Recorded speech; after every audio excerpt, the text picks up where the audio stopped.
Good morning, everyone. I'm going to give it just a couple of seconds here so folks are entering the room, and then we will get started. Good morning.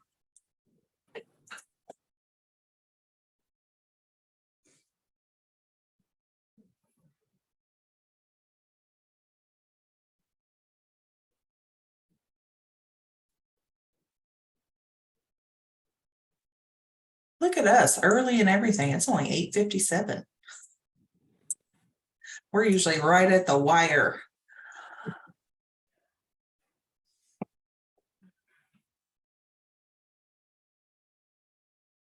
Good morning, everyone.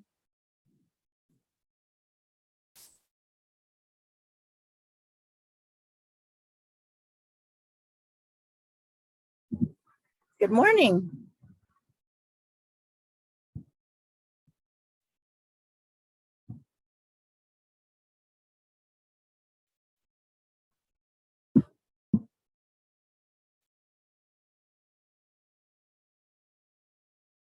We have about 70 folks with us so far. We're going to give it all the way up until 9 o'clock before we officially kick off. So we'll give everyone a few more minutes to join us.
Good morning, everyone. It is 1 minute till 9, so we'll give everybody just another minute here or so to join us, and then we'll go ahead and get started.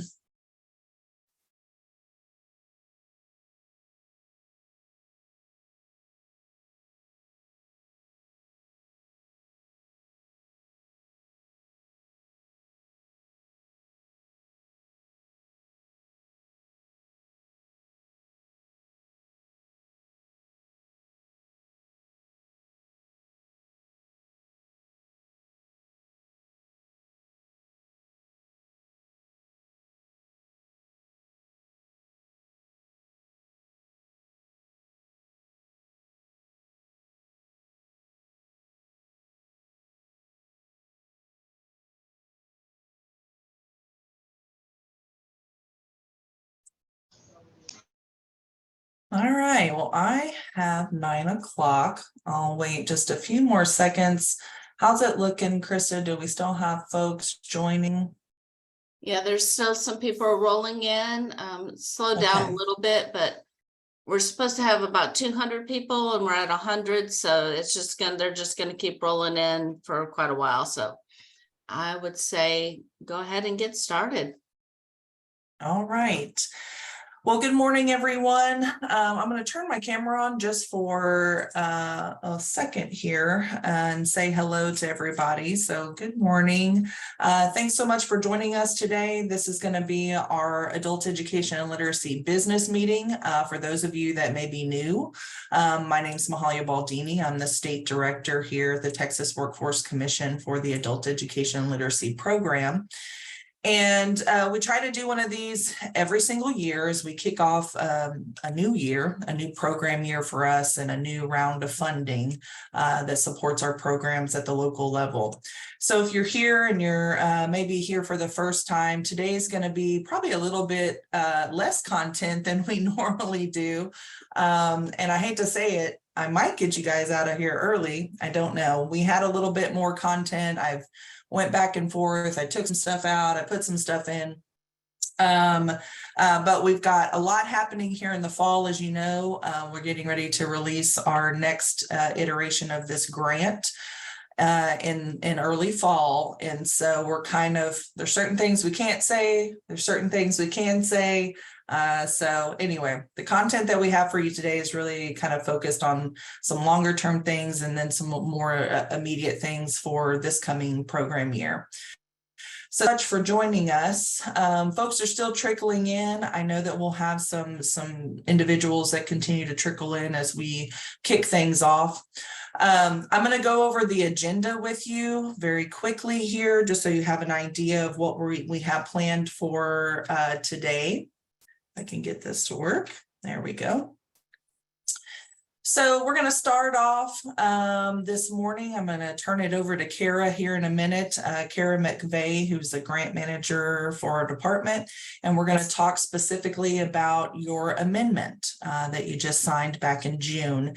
And she's going to cover all the things that are new in that amendment. So there's no surprises. This gives you an opportunity to ask some questions of anything that may be new language in there for you. So we'll take a few minutes to kind of talk about those updates and those changes that were made. And then we're going to have Elena Madrid, who's our program supervisor for technical assistance, talk about our technical assistance plan process. Her team worked very hard on this last year, rolling this out. We had a lot of internal discussion about this. And so we want to be very transparent with what that process is. So everybody knows exactly what it is, and it's really not meant to be punitive. So she's going to walk you through that process, and that will give you an opportunity to ask any questions that you may have. And of course, as always, if there's something that we can't answer today, we'll take those questions back, and then we will present them to you in a future call. So just know if there's something that we can't answer today, we'll come back to you and make sure we can get you a response. I did build in a break for us. We'll see how long this kind of takes. We didn't do a run of show, so I don't know if we'll even need a break. We may be able to just power through this and get you guys out of here early. But I did build in a break. I'm going to be talking about closing us out with a couple of things that are kind of on the horizon, but really focusing on some legislative implementation. We had a very busy legislative session. Education in general had a very busy legislative session. Adult ed, higher ed, and secondary education were all big focuses this session. So I'm going to take a deeper dive with you on a couple of bills that were passed and ultimately signed by the governor, which means they now go into law. And we'll walk you through some of those, allow you to ask any questions. That'll help me, I think, with the implementation process of this. And then we're going to close out just talking about some things that are going to be very relevant in this coming year. We have some new NRS tests. Finally. So y'all probably know way more than I do at this point about those tests, and you're probably keeping track of those, but I want to give you the timeline from the state in terms of when we're going to roll those out, when we can expect to see those changes in our system. We'll talk about your performance for program year 23-24. We'll talk about some Teams updates and some Teams upgrades. We've got some exciting things happening there. And then last, but certainly not least, we're going to end and close out with the high school equivalency voucher program timeline review. So we've been working hard to make sure there's no gap there. So I'll give you an update on where we are with that. So that being said, I just wanted to go over a couple of quick housekeeping type things. If you have questions, you can throw them into the chat. Both the TCAL staff as well as my staff will be keeping an eye on that. We'll answer things in the chat, that we can answer. For my staff and the TCAL staff, we do have question slides built in at the end of each section. So I'm going to ask Kara, Elena, myself will pause at the end of each of our sections, make sure we get as many questions answered as we can before we move on. And we'll see where the day takes us in terms of time. Again, thank you so much for joining us. I'm going to turn it over to Kara McVeigh, who's going to walk us through what's new for PY 23-24. Kara. Good morning, everybody. Are we ready for this 9 a.m. meeting? I know I am. Anyway, so let's see. So what's new with the new amendment changes and updates with what you all got in July? Let's go ahead and go to the next slide, please. Okay, so in your amendments, in the attachment A's, generally we put everything that's new in bold. So these are the sections that are listed that are in bold. We've added an SOP to your section 5.8 in its standard operating procedures. We've added an HSE subsidy program. So that's new that you're going to have to submit to us. 5.12.8 says that digital literacy in the equity survey will now be required to determine an individual's level of experience with technology. In section 6, where it talks about our deliverables, 6.1, there has been a change to the template by removing requirements for expenditures, projections, and enrollment projections. So no more do we have that big Excel file that has all of those blocks that you need to fill in and estimate and everything. We've gone from all the mathematical technical stuff down to a more narrative friendly version. And it's also a Word file as opposed to an Excel file. So I hope you all enjoy that.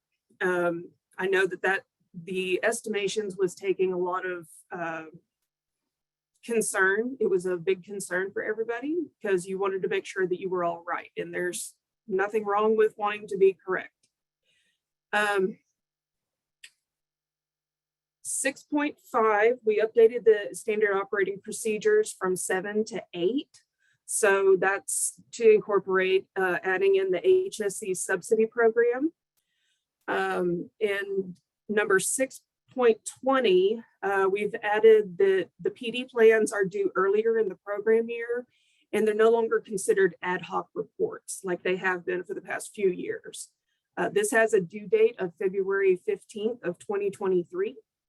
So we want you to be submitting your PD plans at that time. You're just going to send them to the AEL contracts box like you do with all the regular deliverables. It's just now listed within the deliverables table. Moving forward, we've got 7.1 reporting requirements for quarterly reports. This just gives you when the dates are. The dates have not changed. The reports are due in October, January, April, and July. So it's always 30 days after the quarter has ended. And next slide, please. Okay, so we've added this in, nope, that's the wrong one, my bad. Okay, 6.21 is to submit a cumulative end of grant report that is, end of grant report as required in section 7.3. This covers everything that's listed in the attachment A from the beginning. So they want to know a description of the project. Okay, in this case, the project is the AEL program, core provider program. So you're just going to substitute the word AEL program for project. This is standard boilerplate language that is listed in all of the scopes of work for all of TWC's grants. So everything that's listed regarding a review of the activities accomplished, project goals achieved during the grant period, obstacles encountered. We're really wanting to know about your positive outcomes, and we definitely want to know about your best practices. We also want to hear about areas needing improvement. And finally, for fun, not really, you get to give us a review of how the AEL TWC staff have managed the program. So I'm looking forward to seeing those reports at the end of the program year next year. so we can see what all feedback we have from this field on what we can improve, what we can do better, what we need to work on, et cetera, et cetera. It's always good to have feedback. Let's see. Now, the items that I have bolded are things that we want you to pay special attention to, because that's the information we're really, really interested in, is finding out, you know, what the activities have been that you've accomplished, what the project goals have been, what obstacles you encountered, if it was problems in local situations or barriers to trying to get things started. We're really curious about what's going on with that. What obstacles you've encountered. I mean, we're really wanting to know about that information. The positive outcomes, of course, we want to know about all the positive outcomes. And best practices. Definitely want to know about best practices, because that can really help with building some capacity and making a good quality program moving into the new RFA once it's started. Next slide, please. Kara, Yes. there's a question. Are we going to get more info about what to include in the SOP for the HSC subsidy program? It's going to be what's listed in, we really don't have, I don't have a whole lot of information on that. I think that Mahalia or Elena can, I think Mahalia would like to speak more to that, Yeah. or one of my other teammates. Yeah, I can jump in there. So for your SOP, it's all outlined in the AEL letter in terms of what the expectations are for those procedures. So we will look, and I'll actually drop the AEL letter, or one of the staff will drop the AEL letter in the chat. But that's where you're going to go, and it's going to outline, here's all the things that you have to consider when developing your SOP. So it's all there. See, we have another question in the chat saying, can we tell them more about the digital literacy survey? Again, I don't have a whole lot of information. I just know it exists. Alia? Yeah, I'll tackle that one too. So I'm glad somebody brought that up, because I wanted to kind of expound on it, even though we haven't said a whole lot about it. I'll take this opportunity to give you guys some background information on why we're doing this, not just because it's a good idea, even though it is just a good idea. So I've been talking with y'all for a while now, as things have been moving at the federal level, about some additional funding that'll be coming to Texas through 2 initiatives. And one of those initiatives is called the BEAD grant, and that is the broadband equity access development grant. So these are federal dollars that are going out to the states to help to develop access to broadband services and create equity for folks in the state that maybe don't have the best connection to internet, right? So this is going to be a big project. Texas was just awarded $3 billion to do that. TWC is working very closely with our Texas broadband office on this initiative, and there'll be more that comes out. You know, this stuff will, get developed, and obviously I'll keep you guys informed. The reason for the digital literacy survey is because in the future, I am going to promote adult ed and our students as being folks that need access to this funding, and trying to get ahead of some things, being able to collect certain information about our students in terms of their digital literacy from a skill perspective, and the equity from an access perspective are 2 big things that we'll need to do. Now, you're probably asking yourself, well, then why is there no standardized, collection for this? That is going to be coming. So what we did for this year is say, hey, start thinking about this at the local level. Start including this as part of your comprehensive assessment and how you're, during your orientation processes with students. In the future, after we've had some time to get with folks that are much more attuned to this type of work and can come up with a more standardized questionnaire that covers, all the things that we feel like we need to cover to get ourselves in alignment with the state's plan for the use of this funds. Then we will come back to you and say, here's the standard, right? That will then go into teams and we will collect it. And once we can collect data and we can export data from the system, all of a sudden we become a very key player, I think, in the use of those funds, because we can show the need. And that's a big part of it, obviously, for the eligibility of funds from these types of programs. So that's the long reason that it's in there. The short reason is that this is coming in a much more standardized way, and this is going to give you guys an opportunity to kind of think through that. Once you have had this out there and you've been doing it on your own, lessons learned, right? So my hope is that by the end of this year, probably somewhere around the beginning of the fourth quarter, our group, we can get together. We'll kind of talk about some of the things that you guys put in your surveys, and then we'll talk about what the state is considering in terms of standardizing it. And then hopefully by the end of that conversation, we'll be able to come up with something that makes a lot of sense for us as a state to collect information on and actually track in future years. So I know that was kind of long-winded, but that's the why behind why we're doing that. So any other questions related to that came in? No, While I ma'am, was I'm talking? not seeing Okay. anything else. Okay, so alrighty, so let's go ahead and go to the next slide, please. Oh, Kara, I'm sorry, one just came in. So we don't need to start the digital literacy survey for AY 24 students.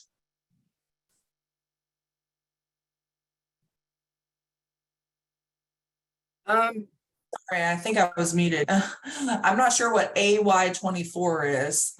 You will need to start it for this program year. So it's something that you guys will need to work on, come up with, a survey that you can implement and add to your processes for this year. We will not standardize the language and standardize what those elements are until next year with the new RFA. But for this year, you will need to come up with, some questions related to digital literacy and equity. Okay, there's a follow-up question to that. They're asking, so we need to go back and survey the hundreds of students we've tested since 7-1. No, we're not. I'm not going to ask you guys to do that, even though this was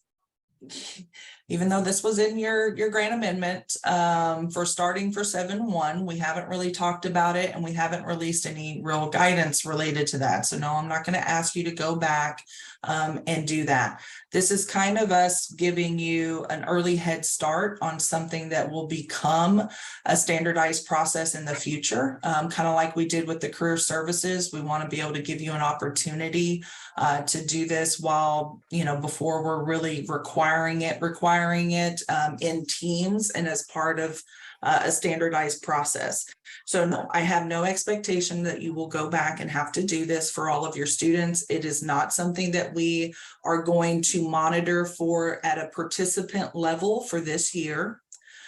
So we're not going to go out and look in participant files. What we may do is during a monitoring review, ask them to collect whatever this questionnaire is, just so we know that you are compliant with your amendment and with your attachment A.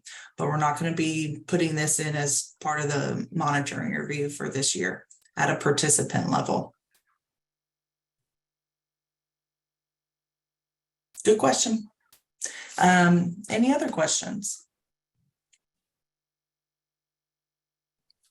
We have another one. So as long as we are gauging their self-perception of digital literacy skills, even one question during the academic advising will suffice for a quote unquote survey. If that's what you want to do, I wouldn't advise you to do that. And if it makes it easier for you guys, I mean, if y'all feel like you're going to struggle with what questions to ask, there's lots of information out there, but we're more than happy. We'll put out a letter and give you some additional guidance on, what types of questions you should be asking. And if we need to do that, we certainly can. This was just an opportunity for you guys to work with your students to figure out what questions do you need to be asking your students, so that as a program, you can determine their level of digital skill, so that you can determine instructional practices to be responsive to that. And I would say the same in terms of access. It's more about how can we better serve the students and less about a compliance exercise. The part about us wanting to standardize it is just so that we can collect data in the future that tells the story of adult ed students in the state. That's sort of the reasoning behind us wanting to be able to standardize it in the future. Right now, it's really more so about how you can better serve your students. Okay, we got another question. Sorry if this was addressed already. Should we anticipate this to become an added report in Teams? In the future, yes, it will not be something that we will probably pop up in there this year, but we are, again, the goal for us is to, by the end of the year, that we have a more solid perspective of what we want to standardize for the future. We will create the guidance that says, this is what you have to include in your assessment. And then we will standardize that, and it will be put into Teams as part of the participant's profile and as part of the comprehensive assessment.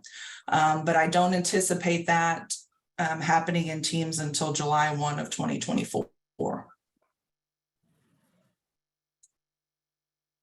But it's in the works for that deadline.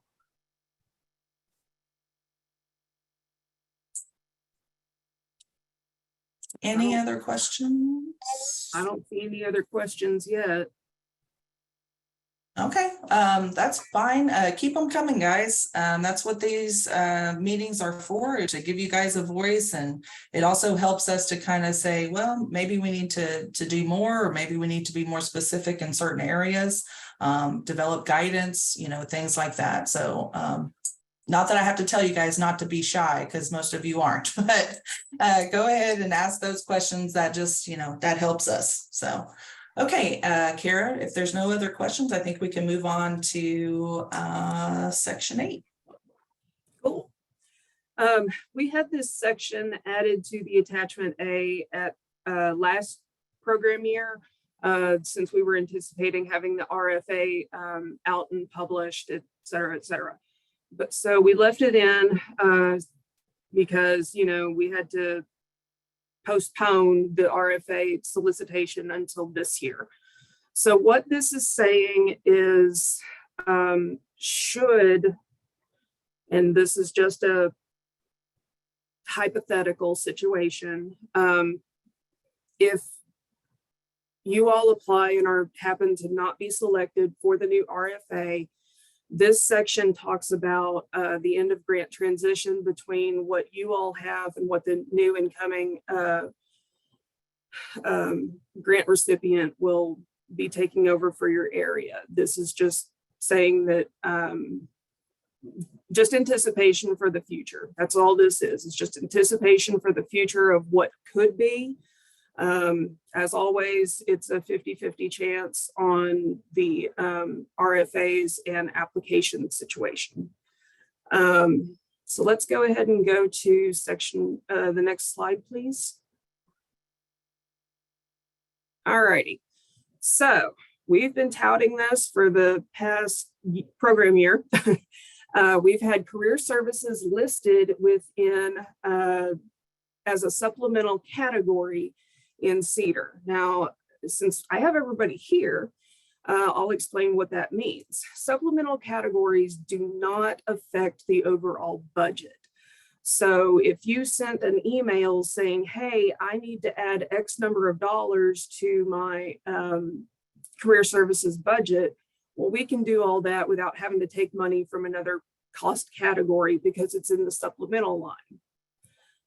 That is no longer an option anymore. It is now, career services now has its own cost category listed in CEDAR. So any money that is added to career services is going to have to come from another cost category. Generally, actually we prefer that the budget come out of your program funds, since it's the biggest pot of money. We also have your IET training services. This is a required cost category for federal reporting. The budget due in CEDAR by August 15th. We're requesting that you send us an AEL contracts email saying, hey, I need to move X number of dollars into my training services, and we will get that processed for you as quickly as possible.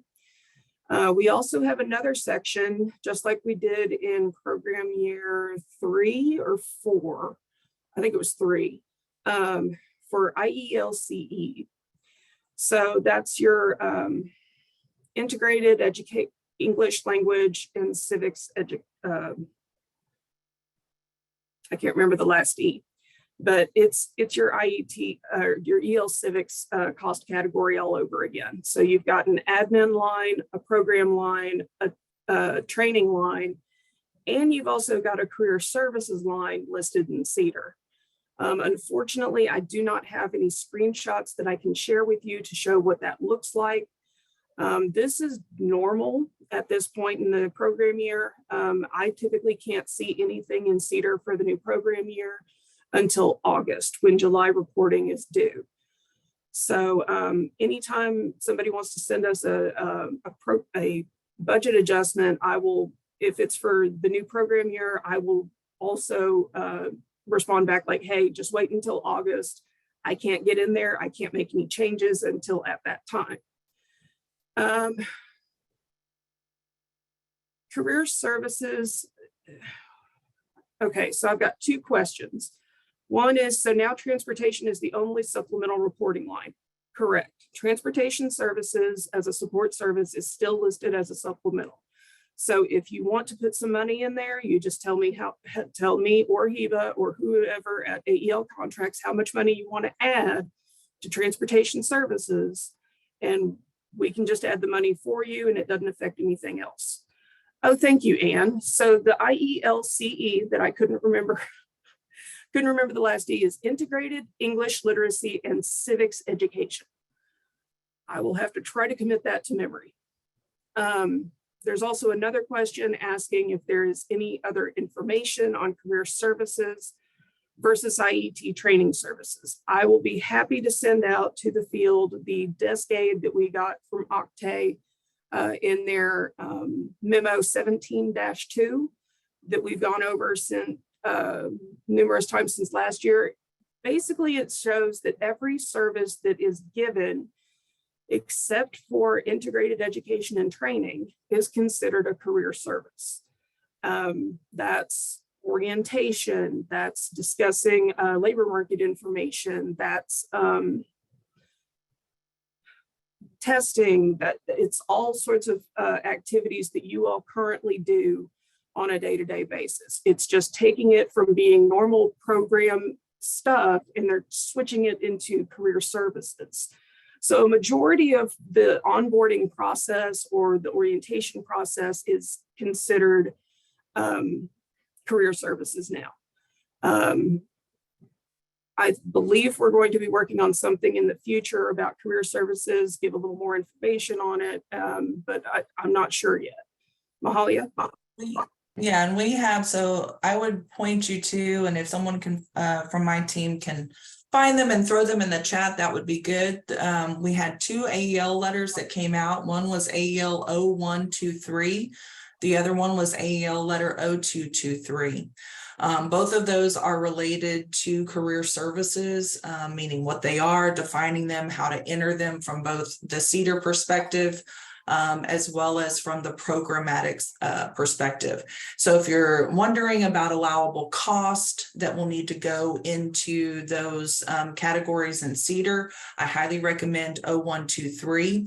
It's going to line things out for you in terms of, just what is considered a career service cost. That's very important. The second part is, of course, in teams, designating when career services are occurring with individual participants. That's going to be important moving forward, and you're going to want to track the instances that that's going to happen, not just have something that's kind of open all year round. Anyway, I would point you to those two pieces of guidance that we've put out. We can also share the raw Octane Memo 17-2. It's pretty lengthy, but it can also, I think, help to maybe codify some things in y'all's minds as to why in the world do we have to report this? And, maybe answer some additional questions for you. So we're happy to be transparent and provide it to you, or you can just Google it. It's out there. Okay. Mahalia, did you see the questions from Kim Vinton?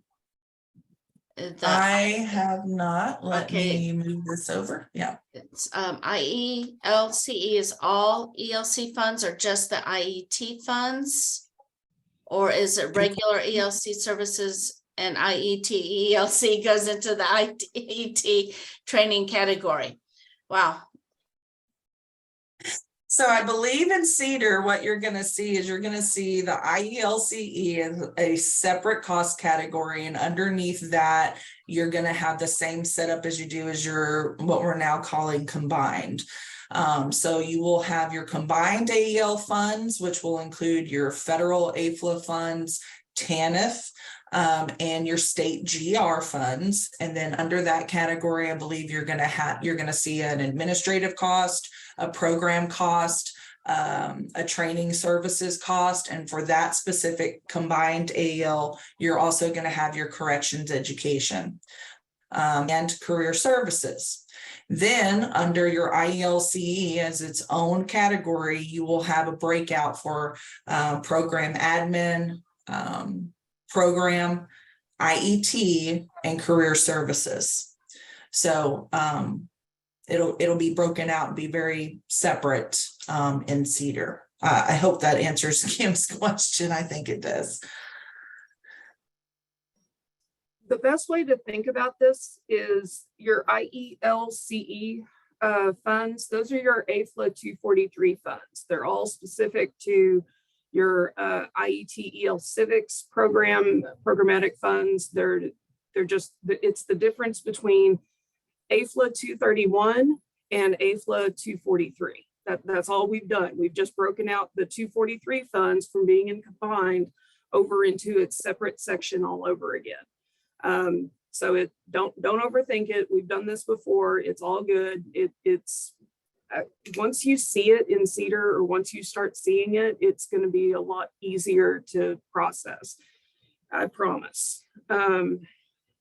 So there's another question about, is there a report in Teams for career services entries? Hey, that's a great question. There isn't, but it's a good idea. And we will put that on the list. I think that would be beneficial to help you guys. So we will add that to the wish list. Thank you. Okay. Just a little caveat as a reminder, we cannot add or move money within year 6 until August 1st, when expenditure reports for July become available in CEDAR. So your year 6 money is going to be ALAF as in Foxtrot. And we will be moving forward from there. Next slide, please. Any other questions? We've been answering them as we go. So any other questions?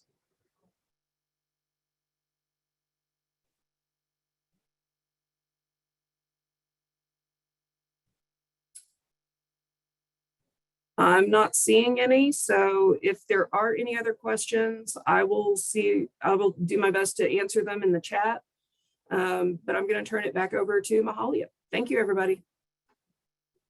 Thanks, Kara. Shoo, you survived. Good job.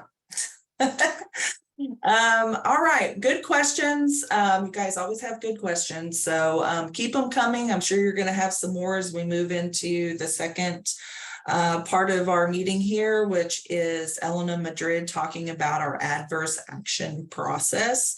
That term adverse action is taken directly from our rules, so that's where it comes from. But I'm going to turn it over to Elena to talk about our technical assistance and corrective action plans and what that process and tracking looks like. So Elena, take it away. Thanks, Mahalia. First of all, can you all hear me? I've been having a problem with my laptop, so I want to make sure you can hear me okay. I can hear you. It sounds like you're a little far away, but I can hear you. You're coming through clear. Let me try this. Okay. Can you hear me now? That better? Sure. Yeah. Okay. All right. So fun stuff. Technical assistance plans and action plans. All you've been just dying to hear about. Next slide, please, Mahalia.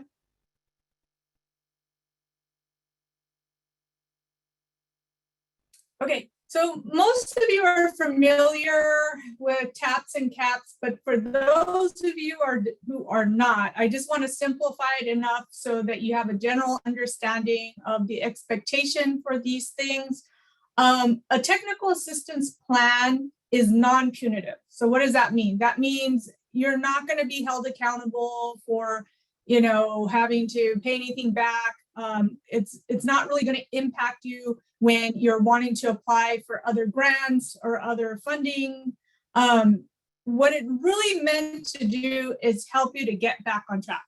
Because sometimes with performance, unfortunately, we're looking for you to meet certain things, certain measures. And when those things don't happen, we as a state will come in and try to identify what's going on, have us put some extra light to, some things in areas of improvement. And we work with you as a grant recipient to, determine what are some good strategies for you to get back on track. So again, this is more of a collaboration between the state and the grant recipient in terms of coming up with what is the plan, what are the things that are, identified as impacting you not meeting performance, and how can we help you to make those improvements. So that is a TAP for the most part. A CAP, a corrective action plan, will happen if after being on a TAP for a certain amount of time, there is not improvement seen. So it will generally be escalated to a CAP. In this case, a little bit different. It can be punitive depending on what's found in your performance, what may be impacting performance.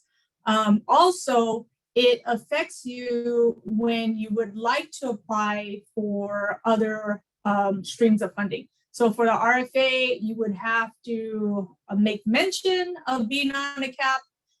You would not qualify for other state leadership grants that, automatically disqualifies you if you want to try to apply for one if you're currently. Oh, Mahalia. Sorry, I thought I heard someone. But it does not exclude you from receiving an annual workforce award. So even though you're on a CAP, it will, it does. I'm sorry, it does exclude you. I apologize. So there's a lot of things that come with the CAP. So we definitely don't want to get to that point. We want to try to work with you on a TAP. We really don't want you being on a TAP, because in all actuality, that takes more time and effort, not just from the grant recipient, but also from the state team. And we're a small team to begin with.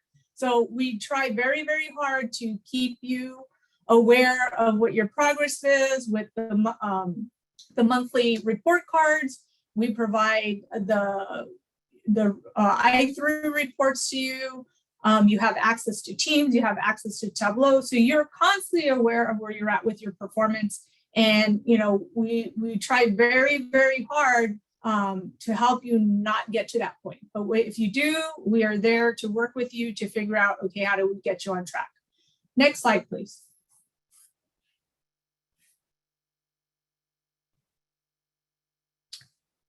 All right, so qualifying for a TAP there, and I can't see the AEL letter on this because it's wonky. Let me see, one moment. Let me see if I can do this.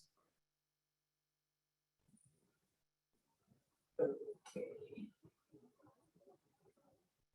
Might sound a little muffled because I had to lower this. So with the TAP AEL letter, I think it was on here where this information comes from. Basically, we're looking at, for the most part, the first criteria that we put you on a TAP is not meeting 4 of the 7 required contract measures.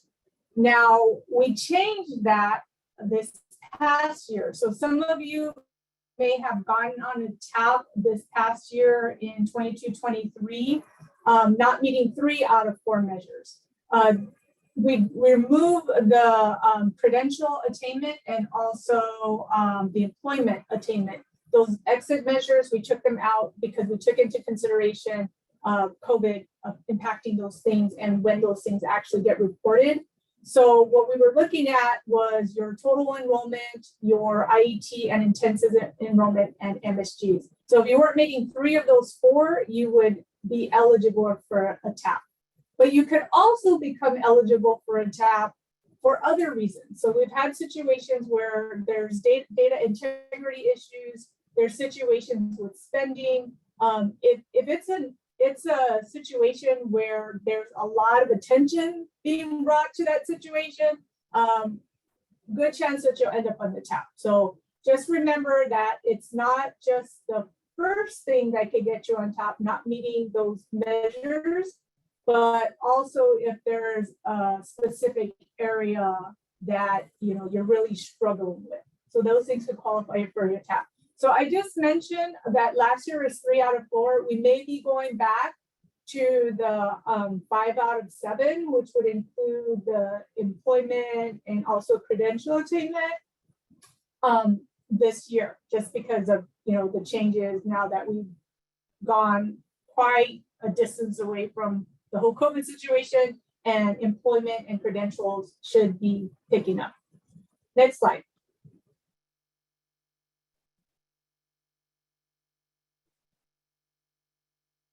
Okay, so this is an example, and it's weird, Mahalia, I can't see the full, well, maybe now I can.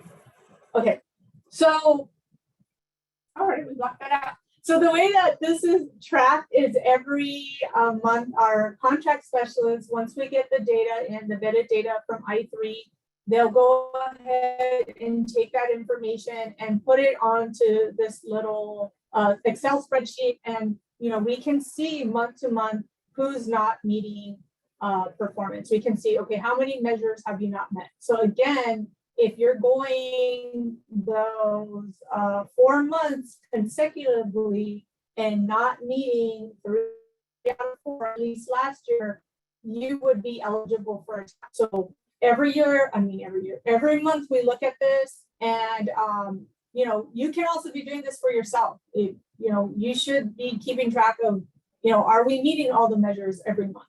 And then, knowing, are we getting close to being put on a TAP? We don't generally reach out to you and say, hey, you're getting close to being put on a TAP. We might do that, but in all actuality, you should be keeping track of that also for the benefit of your program. Next slide, please. Yeah, Ellen, I was trying to protect the not so innocent on that slide, so I blocked it out. I was like, hey, this slide is different. But this gives you a good idea of how we're actually tracking it and how objective the process is. And Elena, there was a question, is it AEL 02-22? I'm not sure what that is. I believe that is AEL correct letter for the TAP. Yeah. So there is a AEL letter out there that, we had put out last year that kind of talks about this TAP process that we were developing. The one concession, as Elena brought up, was the fact that because of COVID, I felt that it was a little unfair to be looking at exit-based outcomes as part of that process for the time period in which COVID severely impacted exit-based measures. So we have not been considering those contracted measures for the purposes of the TAP. But now that we are getting to a reporting period for those exit-based measures that are outside of the height of COVID, then we may go back to including them in the objective process. So. Thank you very much. Yeah, I thought it was on the last slide, but for some reason I can't see the full slide on my screen.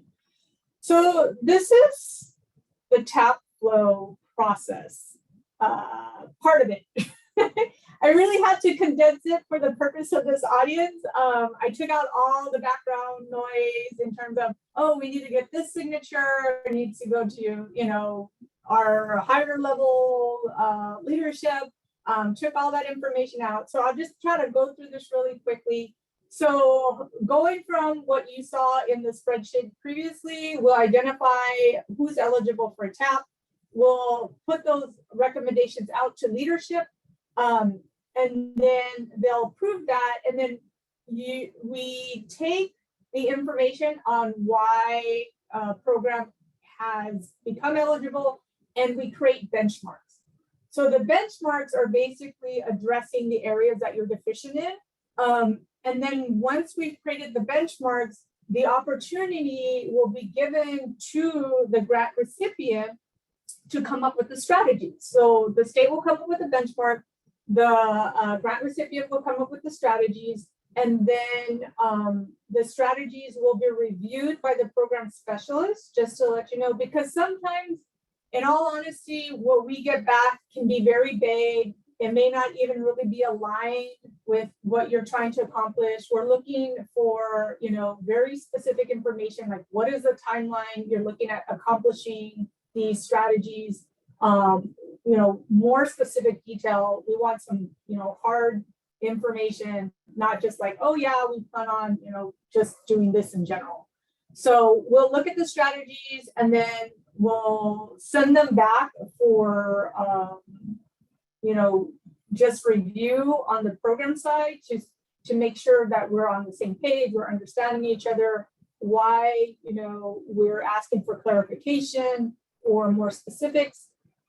Once the strategies are agreed upon, then everything gets signed. We don't want to sign things officially until everything is agreed upon, because then it's like, you know, we're agreeing to something that isn't, you know, official. Once that's all said and done, everything gets uploaded. We keep a record of it. You'll get a record of it, and then the TAP is, you know, ready to go. After that, what happens month to month is a program specialist will meet with the grantee, and they will just basically kind of have communication and are we on track? Are we where we're headed? You know, going in the right direction? What are some roadblocks you're coming up with? You know, why didn't some of the strategies get met for this month? And we'll do that for about 6 months. And once 6 months happens, you know, do this process for 6 months, month to month, then we'll look at, okay, where are we at? Are we ready to be taken off the TAP, or what needs to happen? So it'll be about a 6-month stretch. Next slide.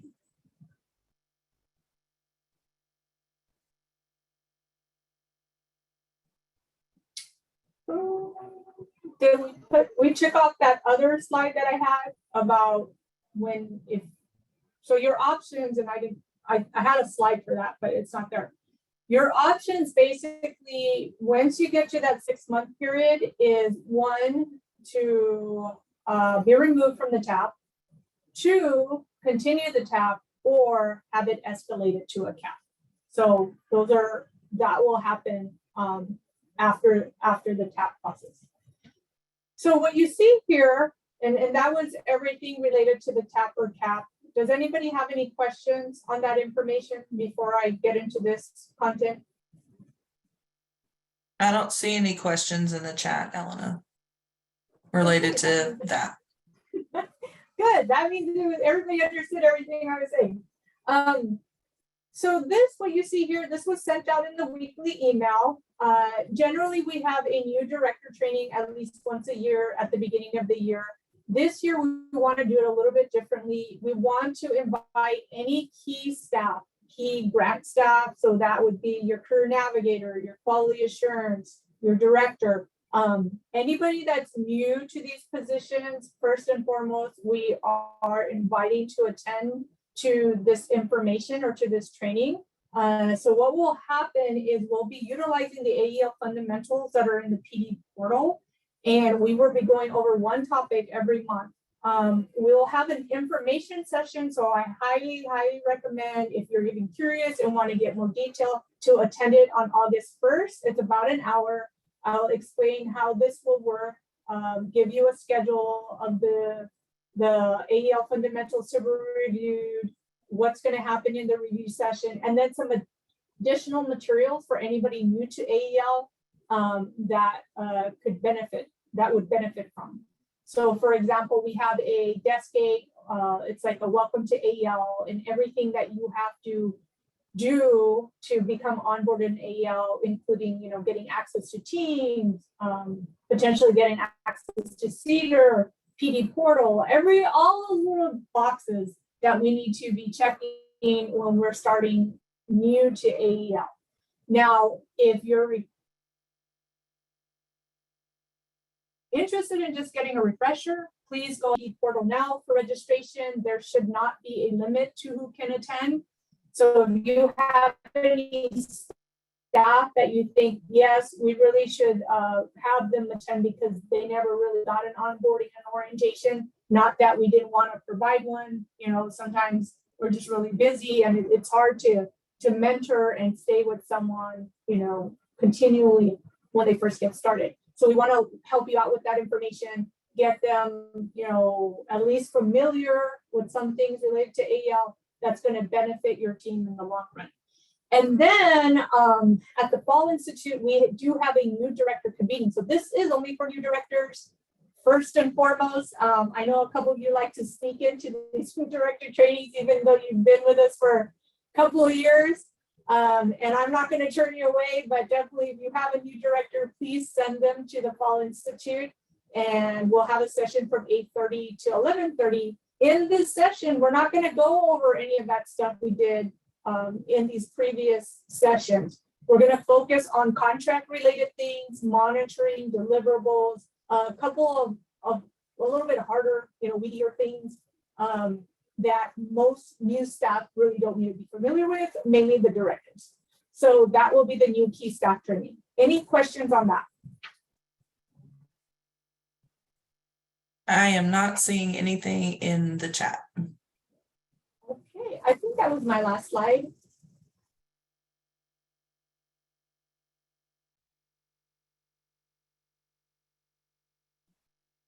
Hey, I think that was the slide you were looking for. It just got in the wrong They got place. switched. Okay, going back to the tab.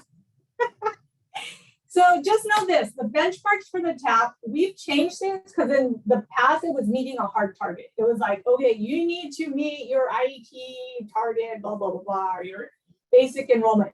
Now we understand, well, not that we didn't, it was just the way it was, so we finally changed it. We understand that there's things that impact you meeting your targets. We understand sometimes you're short staffed. We understand, you know, you may not have resources in place that you need to have that final result. We understand that maybe your data entry processes may need some work. So what we look at in creating these benchmarks is, okay, what is going to help you to get where you need to be? So we're looking for progress and not perfection. We're not necessarily going to say, okay, you need to meet this 100% target 100% for several months in a row to remove. Now we're looking at, okay, Did you put the stuff in place to get you where you need to be? And do we see some improvement in that enrollment? So we're looking for progress, not perfection. Next slide. If there's another one, I think it got moved around. Yep, and there it is. So again, after 6 months, you'll be either removed from the TAP, you'll continue on the TAP, or it'll be escalated to a CAP. Next slide. All right, and that is all. Thank you. Sorry about that, folks. I think the slide just got rearranged there or something. So we're a little ahead of schedule. We had built in a 15-minute break. We are a little ahead of schedule, so I want to go ahead and take just a short break. So I am going to say, let's take a 10-minute break and I'll see you guys back, and then we'll get started with the second half of our business meeting. So 10 minutes, guys. Let's just say I'll see you back at 10:10. 10:10. Go grab you a second cup of coffee. We're going to dive into legislative session and what's on the horizon. See y'all in 10 minutes.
Okay, it is 10:10. I want to make sure that all my folks are back and that T calls back.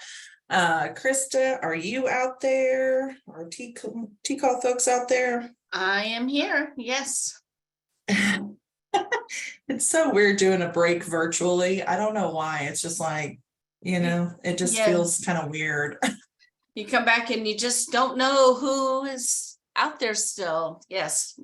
It's like an echo. It's like, hello, hello, hello. It's different when you can see people kind of, cruising back in from their breaks. So hopefully you guys are back with us and you're ready for the second part here and you've got some coffee. I will tell you guys, this is a business meeting. I'm more than happy to continue answering questions in chat, but you can unmute yourselves as well. I think we've got the features up to raise your hand, things like that. It can certainly be more interactive if you want it to be. I'm happy to do that. We are going to be diving in this second part. It feels like afternoon, guys. When you get up early, and it's like you look at the clock and it's like it's 1 o'clock. It feels like 1 o'clock already. But we're going to be talking about some legislative session. I've been talking with you guys about this a little bit as it's been happening. But it's a good time to kind of circle back and give you the what's what in terms of what was finalized, what the governor has signed, and ultimately what that means for us, if anything. There was a lot happening in the legislative session for education in general. So for those of you that follow the legislative process very closely, and I hope that some of you do, there was a lot just happening just in education in general, higher education, adult education, and secondary. So the clear message to me, and I've been saying this to you guys for several months as we've been going through the session, is that there is a definite focus on getting Texans credentials, whether that is a high school diploma as a credential, whether that is a short-term credential, certificate, licensing.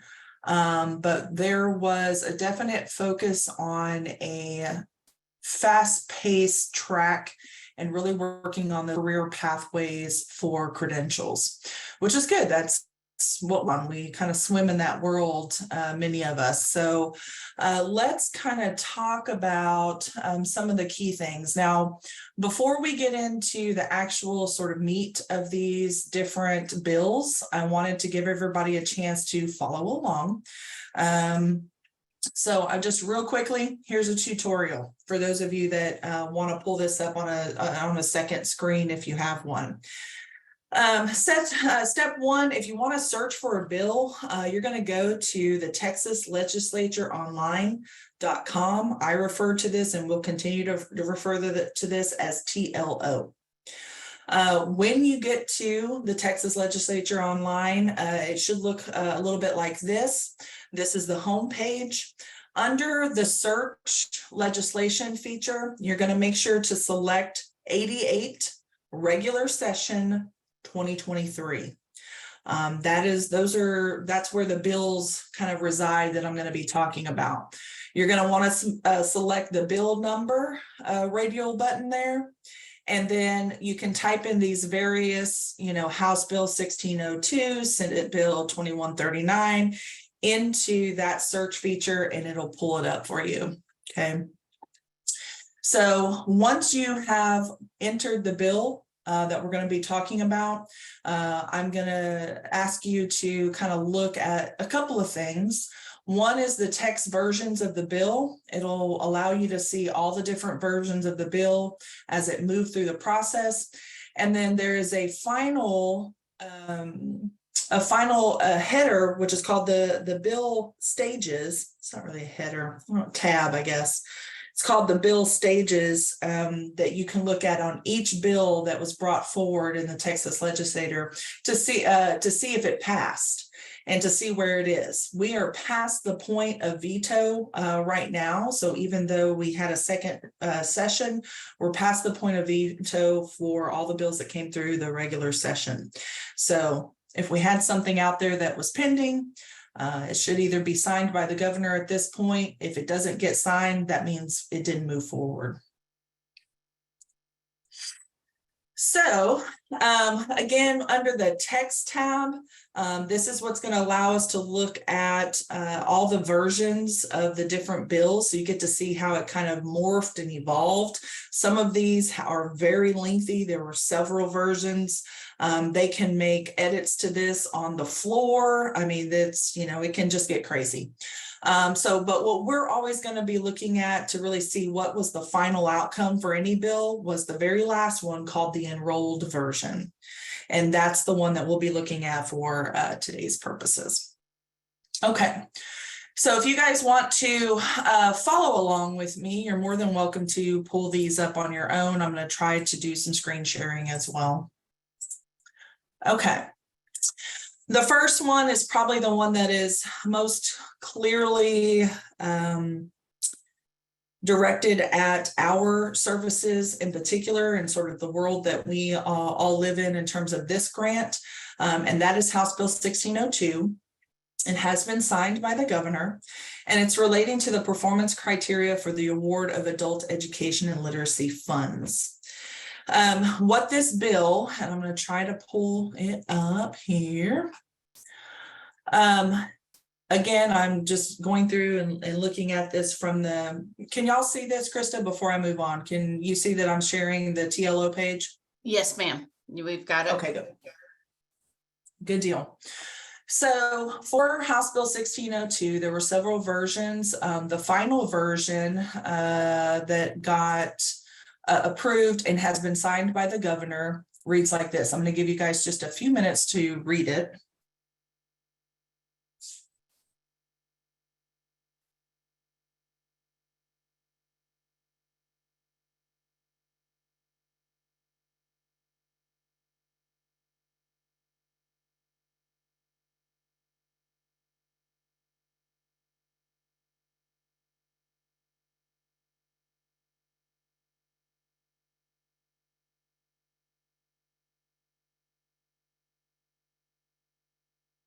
Okay. So this particular bill, there's a couple of things I wanted to just walk you through real quick because some of you may be new to the legislative process and how this works. And I want to make sure that you're kind of well informed of how to do this on your own. So basically what this bill does is amend Texas statute, and it requires that TWC also develop rules in relation to that statute language. So anytime you're reading something and it says labor code, education code, administrative code, and it has code in it, that means that that is a Texas statute or law in Texas. In relation to those statutes, we develop agency rules. So think of, you know, the labor code as sort of the, you know, that's the actual law, and then the rules are more of the implementation of how we're going to do this. So this basically requires us to establish rules to set annual performance requirements for any entity that receives AEL dollars. And the purpose for that is that it must satisfy those performance requirements in order to qualify for a continuing award of funds. Now, they specifically go to and want us to really, when we're thinking about the development of those performance requirements, that we keep in mind and that those requirements are comparable to another part of the statute, which is 315.007. If you go to, again, this is the statute, our chapter in statute is 315. If you go to 315.007, watch your eyes because I'm scrolling down here. There's a section there that is specifically related to performance incentive funding. Now, from your perspective, what does this mean? We've already been doing this. This is your performance-based funding measure A. This is the 25% have to be enrolled in a HSE or a program that leads to a credential. And then it has the 70% of those students who exit have to earn that credential in the program year in which they exit. Right now, this is our performance incentive funding. What this actual bill does is it says they want us to create comparable language to this incentive funding for the purposes of any continuation of award under grant. So you apply for grant funds, you get awarded grant funds. Typically, we try to do those in a 5-year increment. So in order to continue to receive funds every single year, we would have to really be looking at what is the performance of that grantee receiving those funds. Right now, let me see if I can get back here. Let me see if I can pull it back up. Here we go. So right now, where we are in this process is we are looking at this bill that has passed, it's been signed. And while it's supposed to go into effect for September 1, it requires us to establish rules. Our rule process usually takes about 9 months from start to finish. So this is not something that's going to happen in this RFA period. This is something likely that will, start with the next RFA period beginning July 1 of 2024. So it's really up to us to bring forward and interpret what this means and put this into action. So let me go back here to my PowerPoint. Wrong one. This one. So if y'all have questions, put them in there, keep them coming. But really just know that I am going to do everything that I can to not disrupt things, right? So we don't want to disrupt our funding at the local level, but we want to be responsive, obviously, to the bill, and we have to develop rules. I'm saying all of this because as we are in the process of doing our rule development, you guys are going to get an opportunity to comment on those rules. And that's a good opportunity for y'all to go in there and say, hey, this is great, or hey, we have some concerns, or whatever, it may be. Now, the implementation in terms of timeline for this, again, we have to develop rules. They'll go into chapter 800, and likely that process will start in October, meaning public comment periods for the rules. I'm looking at probably late October, maybe early November. We do plan to speak with the representative's office, try to get a better sense of, what is the intent here. And then we'll develop criteria and operational practices by PY 24-25. So you'll see things in there in terms of these performance, what does that really look like? What does that criteria look like? I'm going to pause, see if anybody has any questions related to 1602. I don't see any in there. No, there hasn't been. We're just kind of helping people make sure that they can see how to get to that legislation and using the right 88 parentheses R. Perfect. One thing I will say about the bill is it did not remove the performance-based funding criteria. So we'll continue to have this as a measure when we're talking about your incentive funds or your holdback funds. So again, this year, it's still, we're still going to have this performance-based incentive funding that's going to include that criteria. No changes there, and the bill did not remove that. So that will continue to be something that we will have to look at for incentive funding. Okay. The next bill I wanted to bring to your attention is Senate Bill 2032. Okay. Melania, Yes. we just got a question. Enrolled in a high school equivalency program. Does program mean class? In other words, this denominator for 70% doesn't include ESL population. Good question.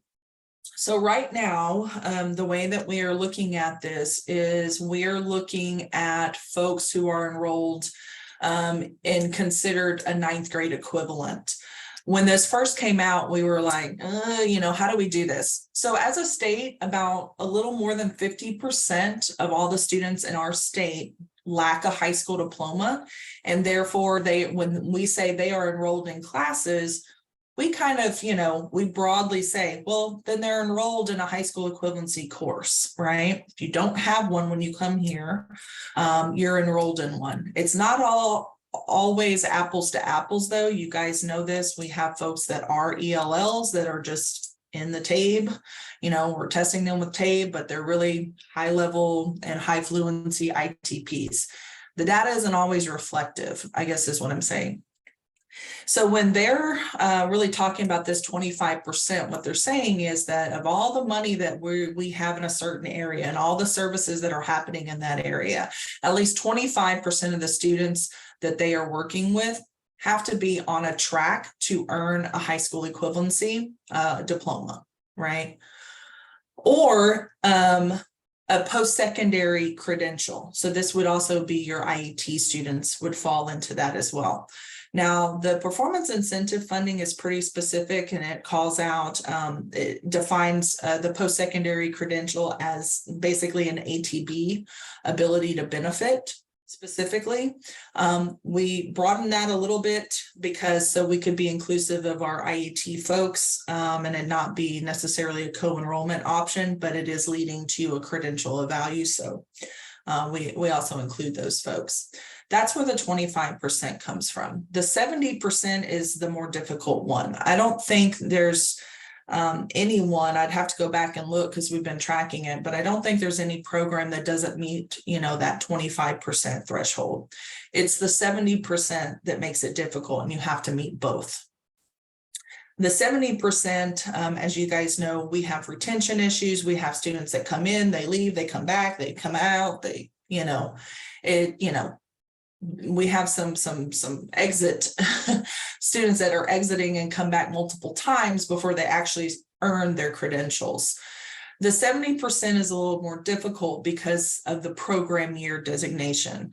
So if a student were to exit, let's just say last program year, any point in time, last program year, the expectation is that 70% of all of your exiters from last program year that fit this criteria, right, fit this 25% criteria, that they would earn their high school equivalency credential. So that makes it very difficult. You guys know, I don't think I have to explain that. You guys know the reality there. But that's essentially what the performance incentive funding is measuring. What we have to do with 1602 is look at that language and develop something that is comparable to that in terms of establishing criteria, just like any of your other contracted measures that you have. We are still in discussion in terms of what is this going to look like, what's going to make the most sense, what's not going to be, disruptive, but is still going to be responsive to the representative's request. So there's a lot more that's going to be happening on this. I just want all of you to kind of be aware that it's not going to affect this year.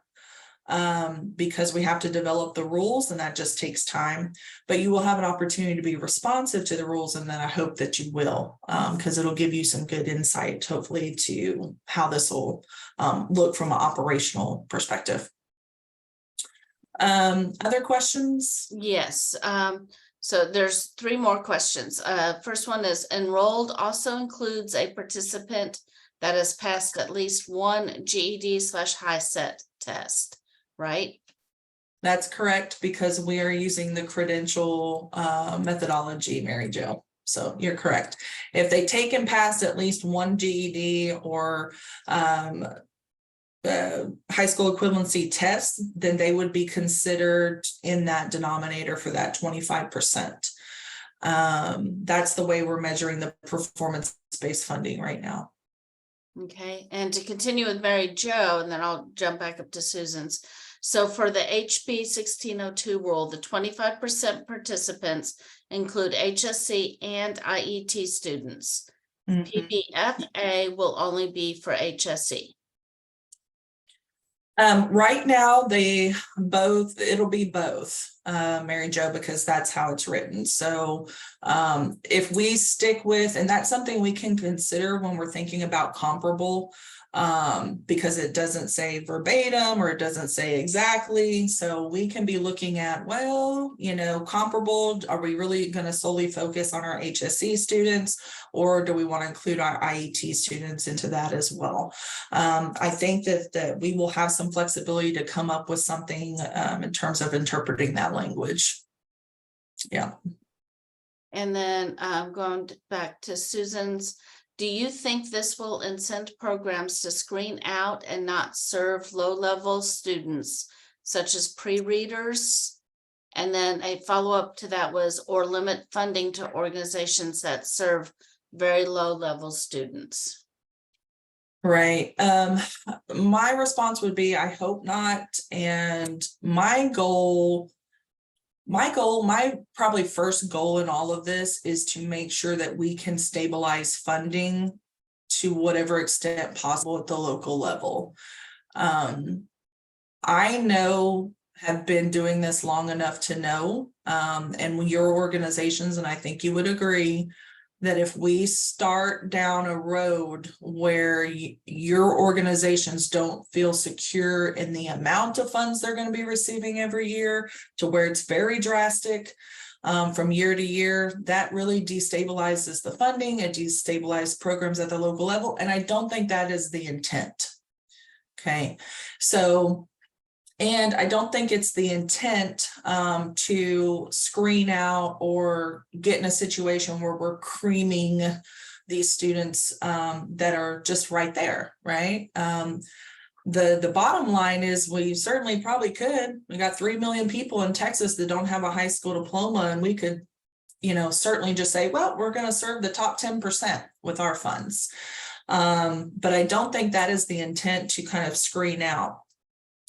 However, I do feel like having GED and high school equivalency programs that can quickly fast track students in terms of hybrids, blended learning, subject specific, leveled classes are going to be a place that we're going to have to really think about, and local programs are really going to have to think about. Some of you already have this and are already doing this. I know that. I can tell it I can see it in the data. And right now we are currently working with our data folks to analyze our high school equivalency programs across the state. Just so we can kind of see, what's out there right now and what is the impact. And, there's a lot of analysis that goes into something like this. So Susan, I don't know if that answers your question, but my response is I hope that it doesn't. But I do think that we'll get to a place where programs at least have to consider, for the students that are of a higher and are closer and are ready, you got to quickly get them in and quickly get them credentials, so that you have enough students to maintain some of these, these performance numbers. Okay, and this kind of follows along. Will this also discourage providers from serving ESL students? Again, I hope not. I don't think that is the intent at all of the bill. I also don't think it's the intent of the bill to, have less focus on our youth, because they tend to be a little more, a little bit more retention issues with our youth population. I don't think that's the intent of the bill. I think the intent of the bill is really to make sure that when people come into our program, that they have a fast track to earning a credential that's going to get them on their pathway and get them on their way. So we don't have students that are coming in that are ready, willing, and we are acting as a slowdown because, you know, maybe we don't have enough staff, or we don't have, you know, we're only open and have classes of it, and maybe they need more. So it is going to be, I think, a little bit more. We need to be more responsive for students that are willing to come into the program and are looking to get their credential in a quick fashion. Okay, another question, not along those lines.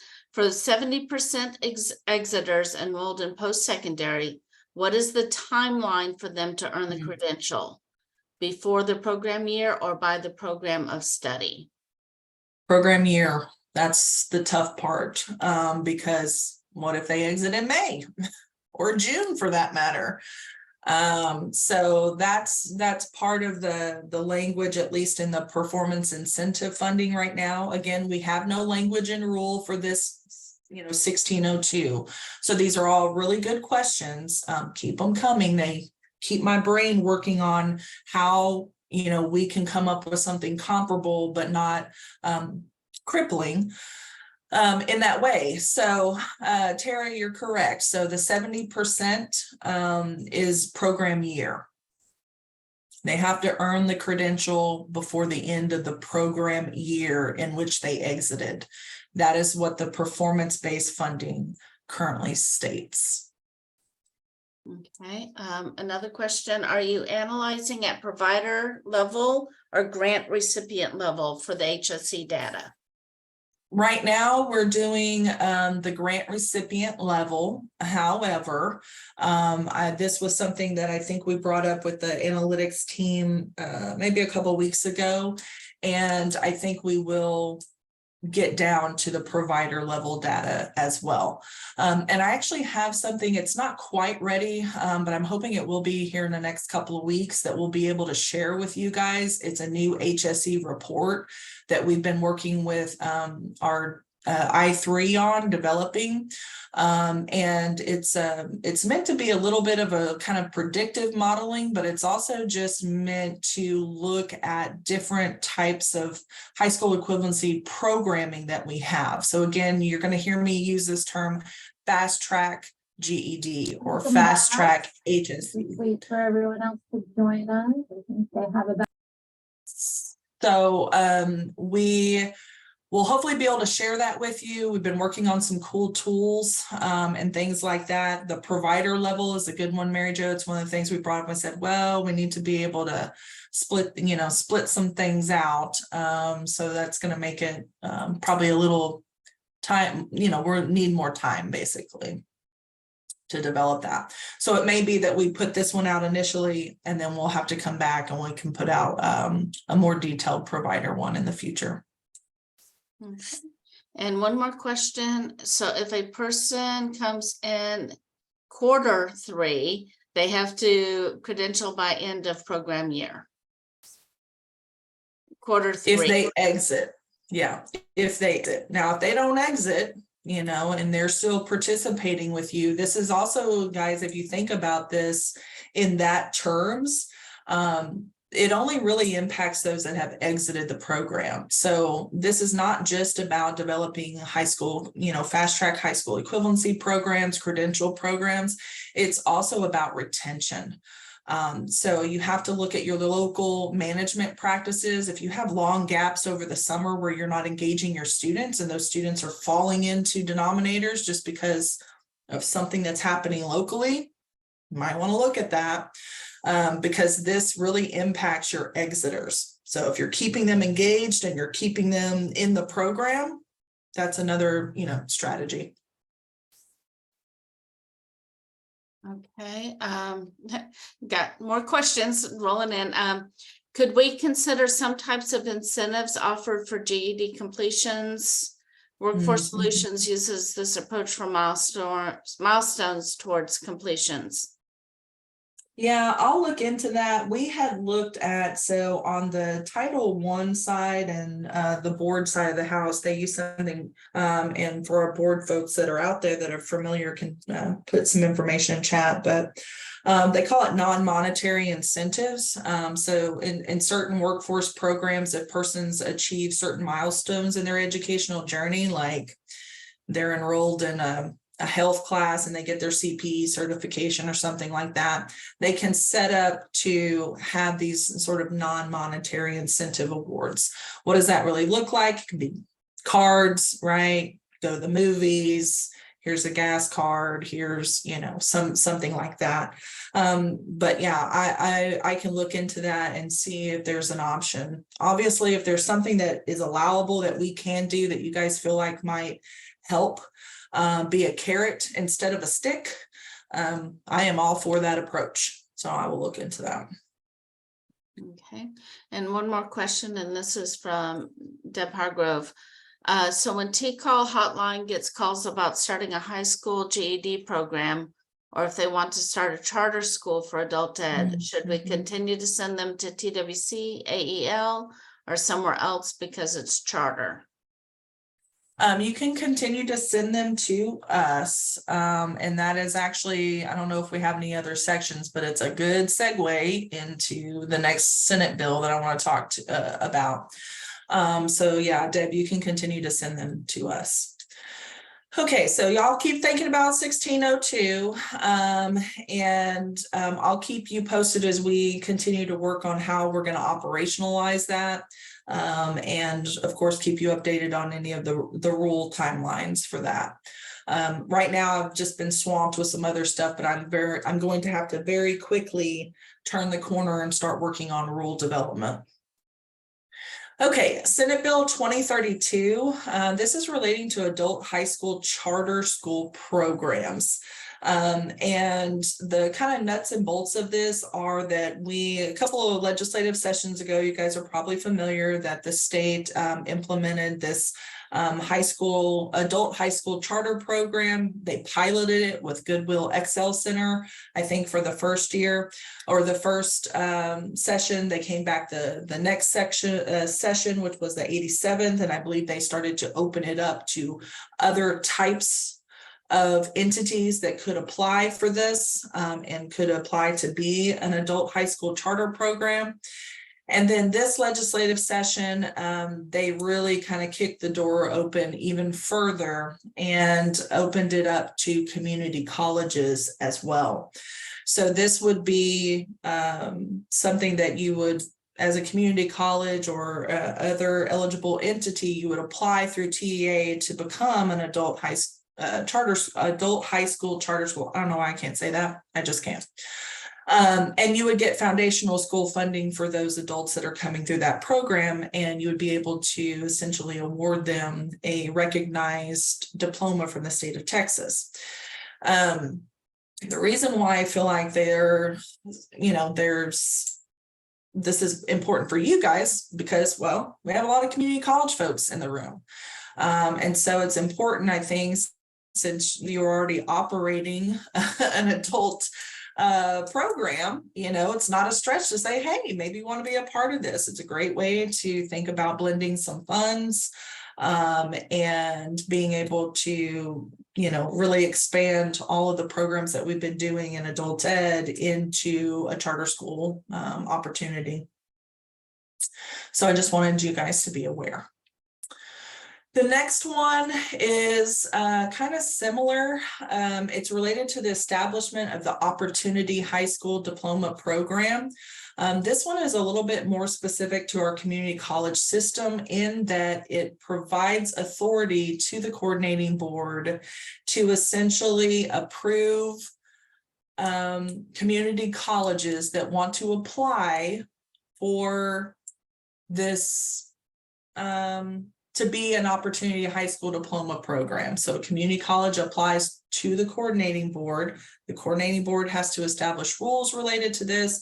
They have to establish criteria related to this, but essentially community colleges could apply and say, hey, we want to do that. We want to be able to have this adult high school diploma program.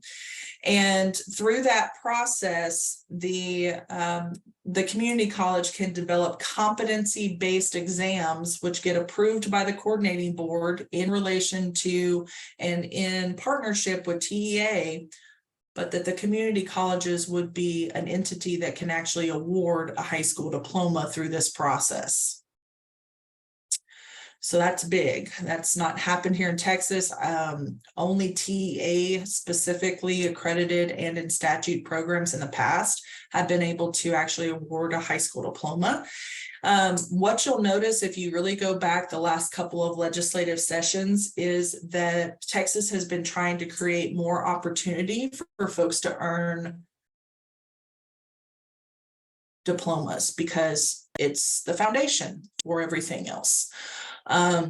So they're coming at it at every single way that we possibly can. I go back to saying we have a lot of folks in Texas that don't have a high school diploma.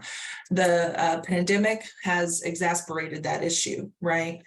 So we're trying, I think that the state is really trying to create as many opportunities as they can for people to come back and to earn that credential. That puts them on a pathway for a true career pathway where they can then go into post-secondary education, get a credential through that, and then, move on. So they're really trying their best, I think, to create some options for adults here in Texas. I see Cindy had a question. Senate Bill 2032 and Senate Bill 2139 be potentially combined and blended. I don't know. It's a good question, Cindy. It would probably depend on how they're being funded. I don't know if all of these are going to be coming through foundation school funding. I'd have to go back and look at the appropriations, which I have not done, to see if this is GR, which is our state general revenue funded, or if it's coming through like a foundation school funding, like the current adult charter high schools are, like the Goodwill Excel Center. I don't know. It's a good question, Cindy. I will ask around and go back and look and see how things were appropriated. Any other questions related to legislation or that particular one? The last one I wanted to bring, and I think you guys are probably, many of you are probably more of an expert on this and hopefully have been involved in conversations related to House Bill 8. This was, I call them a dumpster bill, and that just means because there's just a lot of stuff in there. So this is a very lengthy bill. It has a lot of additions and revisions to the education code in there. So if you haven't went through and actually read House Bill 8, I really encourage you to do that. There's a lot of really good stuff in there. I've just listed out a couple of bullets here that as I was reading through it, these are things that popped out to me. The first one is the expansion of dual credit. There is a lot of language in there about expanding dual credit to not only folks who are meeting certain criteria at the secondary level, but any student that wants to participate in dual credit. There is a provision in there about community colleges having to now provide a relative cost versus potential earnings as students are enrolling in those colleges. So if you have a student that wants to come in and get a liberal arts degree, you have to sit down and say, it's going to cost you this much. And here are the occupations that you could potentially get related to this degree, and this is what they pay. So it's really providing upfront information to the students so it can better help them make decisions about degree plans and career pathways. Another one was related to performance-based funding and outcomes for community college systems. So it's not all about enrollments. It's really focusing on, are they earning those credentials? Are they, completing? And that there be some sort of, performance-based funding almost related to that. So it's a good read.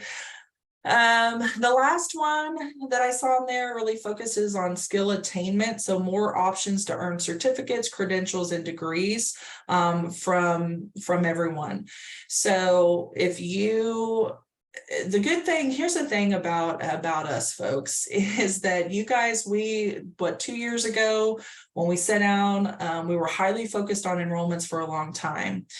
And couple of years ago, I guess in 2020, when the pandemic hit and I became director, I was like, look, we can enroll 1 million people, but if only 10% of them are earning anything of value that's going to help them with upward economic mobility, that's going to help them get on the career pathway, then we're just not doing what we need to be doing.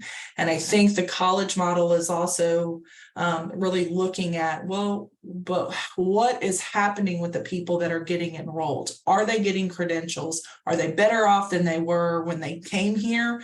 Or are they leaving with a ton of student debt and no credential, and now they're worse off? And it's a good question we should be asking ourselves. So I'm really happy to see some of the revisions and language in House Bill 8. I hope you guys are too. Okay. Any other questions? I think that's my last slide. Yeah. Questions related to any of the legislation? We've been getting the questions pretty much when they're asked. There's just a couple comments here. Randy Roberts says, we've been trying to steer students to level 1 certificate classes at our college. And Sandra Cortez says, it's all about retention and completion. Yes. Which are hard, especially for, certain populations. So, but we've been doing it forever. You guys they're going to be coming to you hopefully and say, hey, we got a couple of experts here that have been working with lower skilled students or second language students. And they probably have some really great strategies and a lot of good information that they can bring to the table. I hope that's the case for y'all. Okay, I want to spend the last time that we have today talking about a couple of new things. Some of these I'll go through pretty quickly because I don't know a whole lot yet. And then some others we can spend some time on. Again, feel free to ask questions. The first one is new NRS test. Well, they're coming. So this came out in the Federal Register maybe a couple of weeks ago. We have some new tests that have been approved for 7 years. So this is, you either have a 7-year approval process through the NRS and through Octave, or a 3-year. So there are 4 tests that are approved for the next 7 years. You have your CASAS math goals, and that's going to be good for ABE all levels. We have Best Plus 3.0. We have for, and not just us, I say we, I mean the state of Texas, you guys in particular, other states, other programs have been talking to Best Plus and Cal for a while, just about like, hey, these students are topping out, then we got to table them, even though, they're not really here for a high school equivalency class. There's this disconnect. I'm hoping some of this gets resolved with the Best Plus 3.0. We shall see. So that's going to be good for ESL at all levels. And then we have the CASAS listening steps. Again, ESL all levels, and then the CASAS reading steps, ESL all levels. So those have been approved for 7 years. I think they actually are officially approved to start in March. Because we already have our testing guide submitted to Octave, our plan for all of these is to do a short period of time where you get to kind of kick the tires, meaning I'm trying to get it all set up in teams as soon as it becomes available from the publishers. And get it set up in teams so we can kind of just, like I said, we can test it. You guys can get familiar with it. We can work out any bugs and kinks. The official testing guide probably won't have these tests available until July 1st of 2024. So just know that if you don't plan on applying for the grant, you don't have to worry about it. But if you do, then these will be some of the changes that'll be forthcoming. And then we also have the addition of 2 new tests. Now, I heard that these used to be part of the NRS way back in 2008. They were removed and now they're back. I wasn't here during that time, so I can't really speak to that, but we do have 2 new options. One is the ACT Work Keys Applied Math, and the other is the ACT Work Keys Workplace Documents. Now, the Applied Math is good for ABE at all levels. However, the Workplace Documents is very specific to ABE levels 2 through 6 only. So I'm trying to wrap my head around, well, what does that mean for us and how do we do that? So we're working with TCall folks. We're going to be getting some information between now and when these tests actually can be used and kind of go live. And we'll be having many more meetings and probably some work groups related to this. Now, the current tests that we have are good, and they're good through the end of this program year. So there's no reason to have to change it. Like I said, we do plan on making the other ones available as soon as we can so that you guys can start to see, utilize them if you choose to. If you want to purchase them, you can put them in the system. You can kind of start to, roughly roll it out. So it's not just something that abruptly starts July 1. But the current tests that you have are good through the end of this program year. So don't fret. Okay, so there's a couple of questions. Tracy says that also Best Literacy 2.0 will be coming out. Oh, awesome. I must have missed it on my list. Well, I can't imagine why. There's just a couple of changes there. Another question, will the Best Plus 3.0 be online and keep a cumulative database of scores similar to TABE, or will the scores still reside in individual testers' computers? Oh, good question, Abel. I don't know to the extent it'll be exactly the way that TABE is set up, but yes, one of the goals of Best Plus 3.0 is to not have, it's going to be a web-based system, is my understanding. Tracy, if you want to jump in there and say anything about that, but no, right, Mahalia, you're right. It will be web-based. There'll be a new platform. So the computer testing can be done offline or online, but when, say, tests have been done offline and someone goes into the office, say, plugs into the web, then all the scores will upload into the system that were given, of the tests that were given while the computer was offline. So it will be a new system. Sounds like it might be similar to TABE, but it will be a new system, a new platform. That's about all I think we know. Yeah, that's all we know right now. Yeah. So there's going to be a lot of improvements just in terms of the functionality of how you can store and how you're going to be able to interact with the test and things like that. So all good things. Abel, I think y'all are going to enjoy the new features that are going to be offered, but we'll have more information on this. I'm going to be working with TCall. Hey, TCall, here's your notice.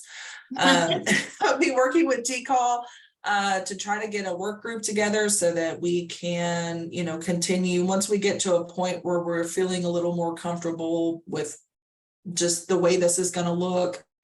But features that are going to be added, we'll have a work group that we can kind of include some stuff from the field once it's becomes available to us that maybe we can test this. I know there was a question out there about the work keys test scores could become an MSG. Yes, that's my understanding, is that if it's approved, that you should be able, one of the key components is that you have to be able to pre and post test students. So it would be part of that. They would provide us with cut scores just like they do with everything else. We would put that information into Teams, and then that's how it would determine whether or not a student has made an advancement.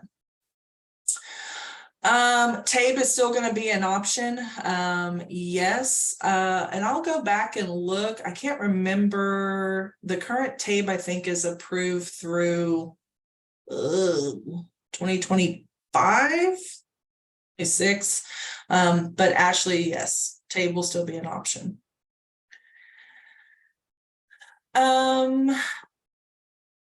Will we be able to use Best Plus 3.0 before 2.0 expires in June for a transitions period? Yes.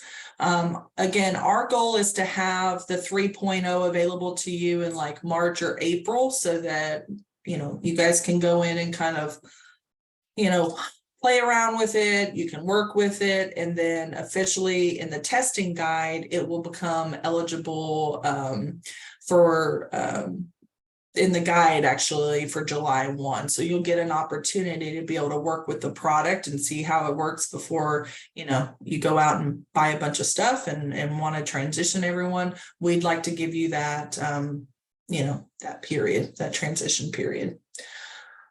Obviously, a lot of staff training involved and everything like that as well.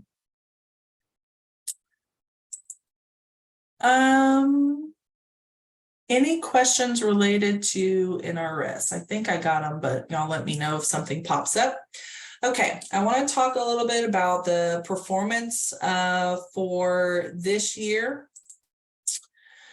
Enrollment target negotiations. Where are we? Well, here's where we are. We received all the responses. We're currently reviewing them. We will contact you if any further discussion is needed. So if you haven't heard from us by now, it probably means that we're accepting your targets. We had a couple of folks we had to go back and connect with, but if you haven't heard from us by now, it means that we're probably going to accept your targets and just move forward. Carry forward targets, however, are still in the process and still being worked. We had to wait for the final financials to come in so that we could really work on this carry forward target number. We now have that. So I3 is working on that. Once we get those numbers, I will share them with you. So the goal is to take everything to the commission at one time so that when I take this forward to the commission, it's all going to be approved and we will have final targets said and done hopefully by the end of August or the beginning of September. So instead of staggering it out like we have in the past, I'm hoping just to get it all done. So what does that mean for you right now? It means that whatever you sent in to us, you can guarantee that at a minimum will be a target for this year. We need to add the carry forward on top of that. Those of you who know what your carry forward balances are can probably estimate pretty much, you know, what any carry forward and how that's going to land. But everything will be kind of said and done, and we'll be sharing that hopefully with you soon. I'm hoping like next week. I'm going to be out next week. I know many of you will be too, because you'll be at Literacy Texas. But I'm hoping we'll have some final carry forward numbers by next week. And that way we can share with you the final numbers that we'll be taking to the commission for approval. And there was another question in here. Are you aware of dual credit with adult high school? You know, I'm not. I see the question from Kathy. Now, I know that some of our programs and some of our providers are utilizing their CTE at their high school. I believe Socorro is one of them. There may be some others out there that are currently utilizing, I believe, their CTE instructors who are doing dual credit for the secondary, right, K through 12 kids. And they're hiring them to also do the IETs for adult ed. Now, in conversations that we've had with the coordinating board, this setup of this dual credit, it's not the way you're thinking, Kathy, probably. Like, I don't want to call it dual credit, but it should be, and those colleges should be accepting if you were to do like a CTE with your CTE instructors for an IET, the college should be accepting those credits, you know, as, you know, transferable credits. But I'm not aware of any specific things like in legislature happening that's dual credit related for specifically for adults. but, so let me know. Yeah, okay. I see your thumbs up. But the CTE programs that some of our ISDs are doing are super cool, and I encourage you to reach out. There's always an opportunity to expand, especially in rural programs that may have CTE programs. CTE is making a comeback. It's another thing you probably saw this legislative session is just we got to bring back some trades and some stuff that's happening in our K through 12 system. So we may see a big expansion with CTE in the K through 12 area. Okay, let's talk about Teams codes. And I know I'm going to get some questions on here. So let's talk about Teams codes. So there were a couple of updates to the performance guide, not very many. Really, it was this table, and maybe some other tables related to updates of performance targets. But this table that was updated, I believe it's again on page 16, this is what aligns to your enrollment targets. So we get a lot of questions every year about, well, this fund code is available and somebody used it, and how does that roll up into a performance target? We have to set these up very specifically every single year. And it is unfortunate that in Teams, and we are working on this, that if I go into Teams and I put an end on a fund code and I say, no one can use this fund code after this date, Teams still allows it. And it's something weird in the coding that has to do with a period of participation for a student. Okay. So even though I may go in and say, you can't attach any new students to a fund code, right? And Teams was like, okay, no problem. There is something in there that is allowing students to have an open period of participation or were prior attached to a certain fund code to be able to utilize that fund code moving forward. I'm working on figuring out what it is. I just don't know what it is. But we're doing some analysis. But the important thing for you to understand is that only these codes are going to count towards a target. So you can enter whatever codes you want for your students, but this is me telling you guys, these are the ones that are going to count. So when the NPR comes out, and those are the NPR is what we use to determine caps, TAPs, all of our incentive funds, those are the numbers that we are going to be using. These are the codes that we are going to be using for all of that. So what I'm telling you is don't use other codes. Just don't. Because you're not going to get credit, and I want all of you to get credit. So one of the big questions that we've been getting since the year opened, and I guess since the guide came out, so I wanted to take some time to address it, is why does the ESL professional EL civics not count towards intensive now? So I'm going to do my best to explain this. So let me actually see, did I put any other things in here? Yes, I did. Okay.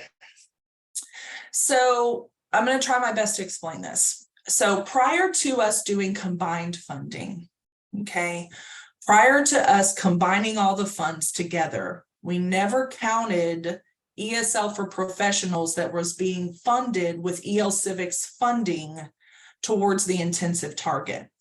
The reason for that is because your EL Civics money is meant to support internationally trained professionals anyway, and specifically.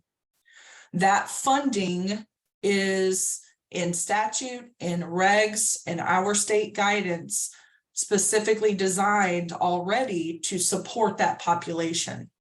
Okay, so prior to us combining the funds, we never counted any of your EL Civics funding that was happening to support ITP professionals towards an intensive target. So when you look at this in PY 2021, you'll notice that under the intensive target, when we're talking about ESL for professionals, there's no EL Civics in there. And that's because we never counted it.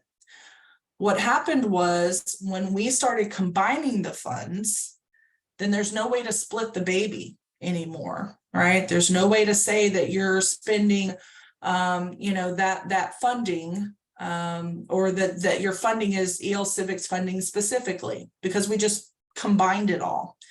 So when we did that, we had to essentially allow for the option that you could utilize your some portion of your EL Civics funds, which are in this giant pot of money, to count towards that intensive in serving those ITPs.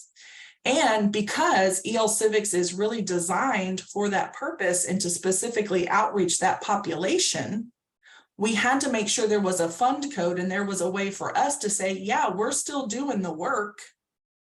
We're still working with this population with those funds, right? So that's where that fund code came from. Flash forward to this year, now we've separated everything back out. And now we know that anything that you're reporting under your EL Civics and your other funding is, now we can separate it back out and we can see it again. So that's the reason behind it. I know it probably doesn't make sense to a lot of folks, and I'm just going to say this, it doesn't have to. Just know that when we designed the EL Civics or the intensive services way back when, that was to support continuity for that program service and type across funding streams. Your EL Civics was always meant to support ITPs in career pathways, back to employment, back to credentials. It was always meant for that. We created this intensive service with your AFLA funds to mimic that. And so we would have continuity of those services funding streams.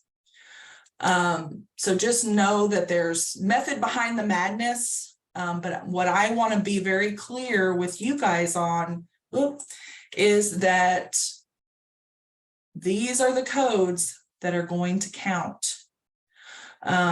So don't stray from them, or if you do, this is probably the first step where we're going to come back and say, well, you're using a code that isn't really rolling up into the total. Okay.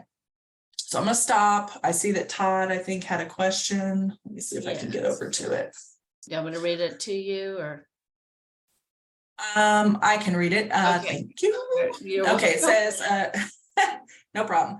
So Todd says, would you code someone more than one code? For example, if we get someone that enrolls and is a reentry corrections because they are on parole, would you ever code them as basic AEL AFLA, or would they always be coded as reentry corrections? Is the MAC a new code? MAC is not a new code. We've had that one in there maybe since 2020. I can't remember right off the top of my head, but it's not new. And we wanted it to count as direct hours to this grant if you were utilizing that state leadership project, but that's not new. The other part of your question, Todd, about, for example, if we get someone that enrolls in a reentry corrections because they are on parole, would you ever code them as basic AEL AFLA, or would they always be coded as reentry corrections? The example I kind of like to use for this, I think, is more so related to our ITP population. It could very well be that a person comes in, like an internationally trained professional person comes in, and they are receiving, ESL services. And they are receiving services, meant to really work with an internationally trained professional, right? We're hooking them up with labor market information. We're helping them navigate, all the jobs. We're doing civics. We're doing all those things. At some point, they may transition, and it may be necessary for them to transition into an IET. So they may start out as EL Civics, and then transition into an IET, and that's totally allowable. The activity codes and teams are meant to tell the story of the student and what activities they're participating in. So you will have instances where students can start one place, and then as they just kind of naturally transition into other services, you would start, using a different activity code to identify that. So yes, that happens.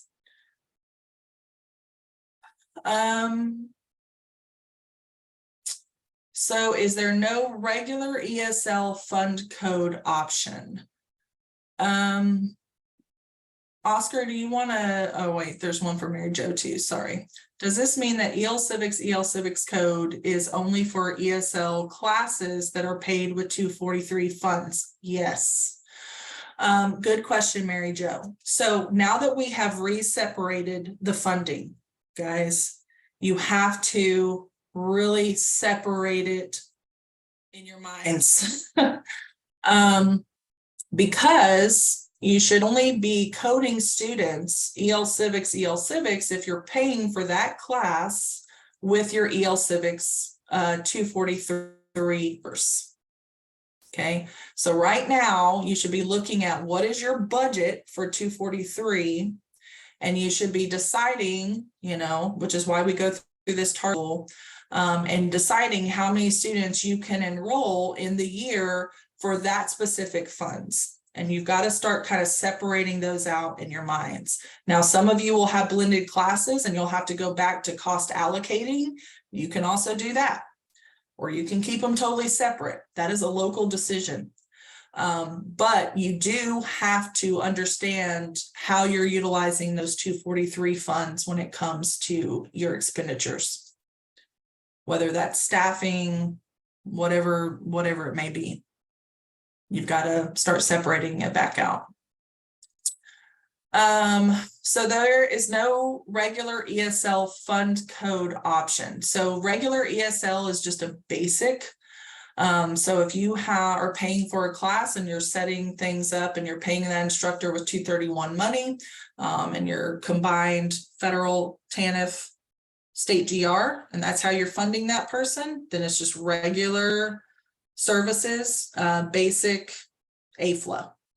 If you are establishing an ESL class and you are funding that class with your 243 funds, it would be EL Civics. If you're splitting them, and some of the students are going to be funded out of your 243 and some of your students are going to be funded out of 231, you could potentially have a class that looks just like that in teams. 50% of this staff salary is going to be funded for 231, 50% is going to be funded with 243. You guys have to develop a cost allocation plan for how you're going to split that out. But you could do that through utilization of the activity codes and teams. I know, this is so complicated. I hate it, guys. I hate it as much as y'all hate it. Let's see. Why does one message say ESL professional is not an intensive, but it's listed as an intensive on the chart? I am so confused. Larissa, I feel you. It's confusing for us too. You want to hear the conversations that we have at the state level. It's just like this. So I'm going to say to all of you right now, don't feel like I'm not getting this. It is complicated, and we overcomplicated it because we tried to combine the funding and then we were told we couldn't do it. So now we have to revert back to something else, because if we get audited, we'll be in trouble. So Larissa, what I will tell you, again, I'm going to go back, and I would encourage all of you to go back to the source, which is the statute. Your English literacy and civics funds are meant to support English language learners, specifically your internationally trained professionals, in delivering services, English language acquisition services, which is going to be reading, writing, math, and language support that lead to career pathways and work. Okay, that's what the 243 funds have always been designed to do. Specifically, it is for English language learners. Okay, you can't spend those funds on someone who's not an English language learner. It's not what it's meant to or designed to do. So the reason why, when you're looking at this chart and it says ESL for professionals under intensive, but we're only saying your AFLA funds or local funds can count for that is because your 243 funds are already meant to meet that purpose. So it's not like it's above and beyond, you know, the cost per, like we're saying, probably with your AFLA funds might have to do some additional work there. Because the 243 funds are specifically to serve English language learners. You know, and I know that your English language learners are the cheapest service you can offer just historically. The cost per to do an ESL class is the least expensive across the board that we have. So you're still getting a cost per to include the services for that 243 under your 243 funds. It's just not going to be an intensive service, because with your AFLA funds, you've got to do a little bit more, you know, a little bit more work to beef up those classes and include the services needed to even call it an intensive service. It can't just be an ESL class. I know there's going to be 1,000 questions about this. Ellen and I were talking about this, and oh my gosh, even my own staff were like, oh, this is going to be awful. And we know it. We knew it was going to be awful. So I'm going to go back and I'm going to say this, and I'll kind of briefly read through some of the questions, and we'll definitely take them back. If we have to release some guidance, we will. So Octaviano says, so will we be getting 2 IET targets, one for AFLA and one for EL Civics? Yes, that's what was on the target tool. You will have 2 targets, one specifically for your AFLA funds, one for your EL Civics dollars.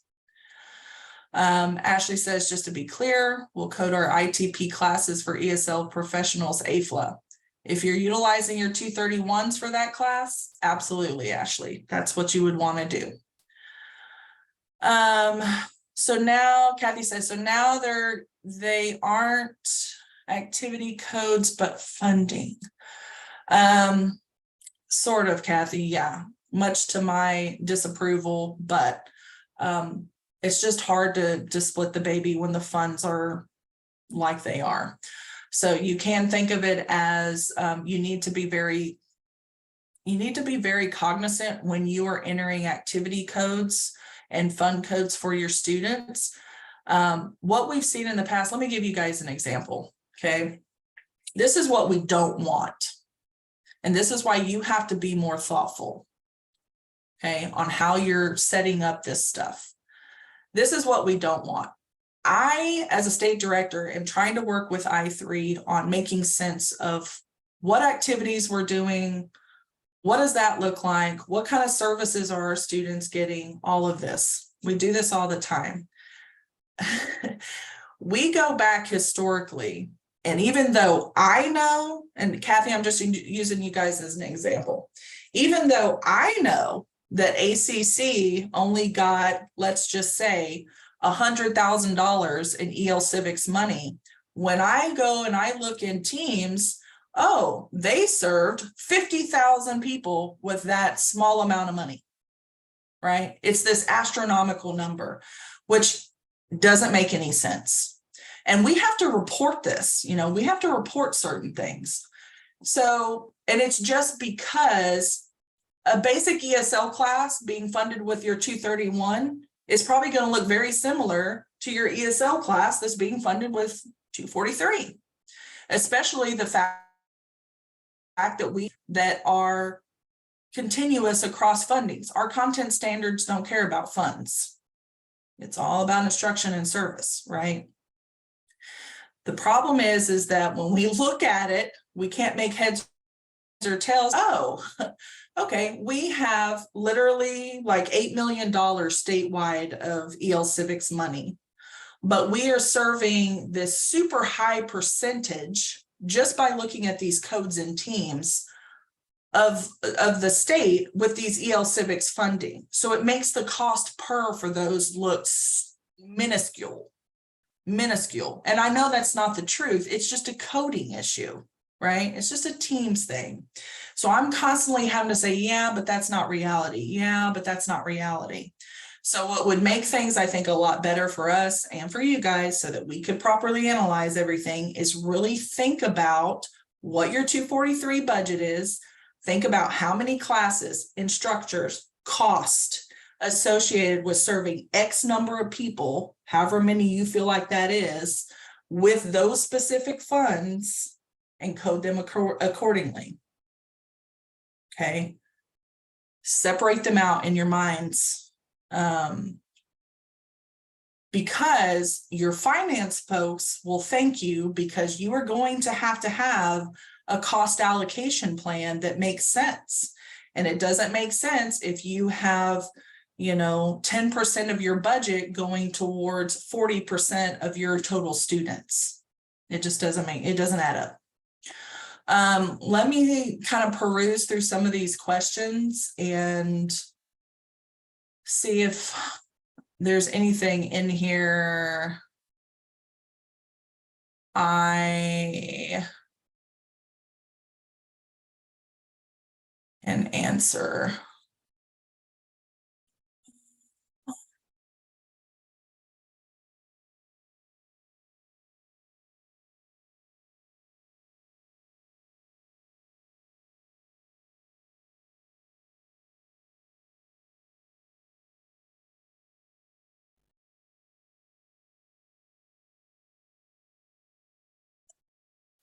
I'm getting private message too.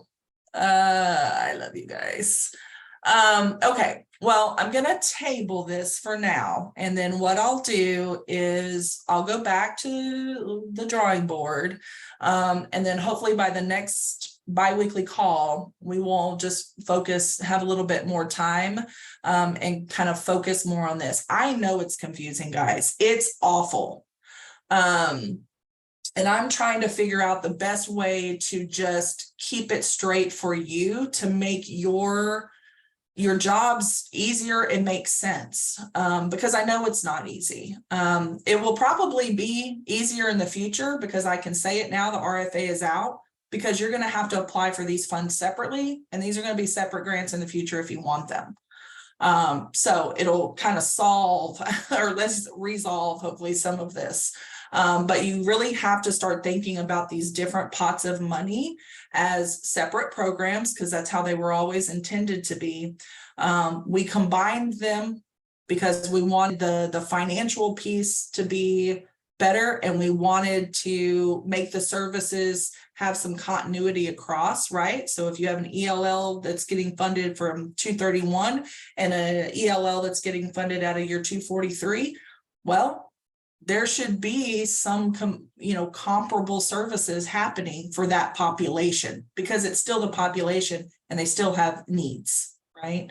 What we didn't want is to have these like vastly different services happening just because the funding was different and things like that. But in the future, hopefully some of this at least will get resolved. But for this year, I want to make sure that you guys are comfortable with what's happening, comfortable with how you're going to be reporting. So we'll come back to this and we'll do a little bit more discussion on it and let you guys kind of speak freely, about it. So think about what we've said today. Take a look at some stuff, think about what we've talked about today, and then prepare for the next bi-weekly call. If you want to send me your questions in advance, that would be helpful as well. You can go ahead and send them to me, just email them to me, and then that way we'll be prepared for the next call to kind of dive into this a little bit more. Okay, I'm gonna move on. Hopefully you guys will stay with me, let that one go. We got more stuff coming. Let that one go for now. Okay, let's talk about our other targets. These are subject to change. I just say that because I do have to take all this to the commission and I don't anticipate any changes, but that's just a disclaimer.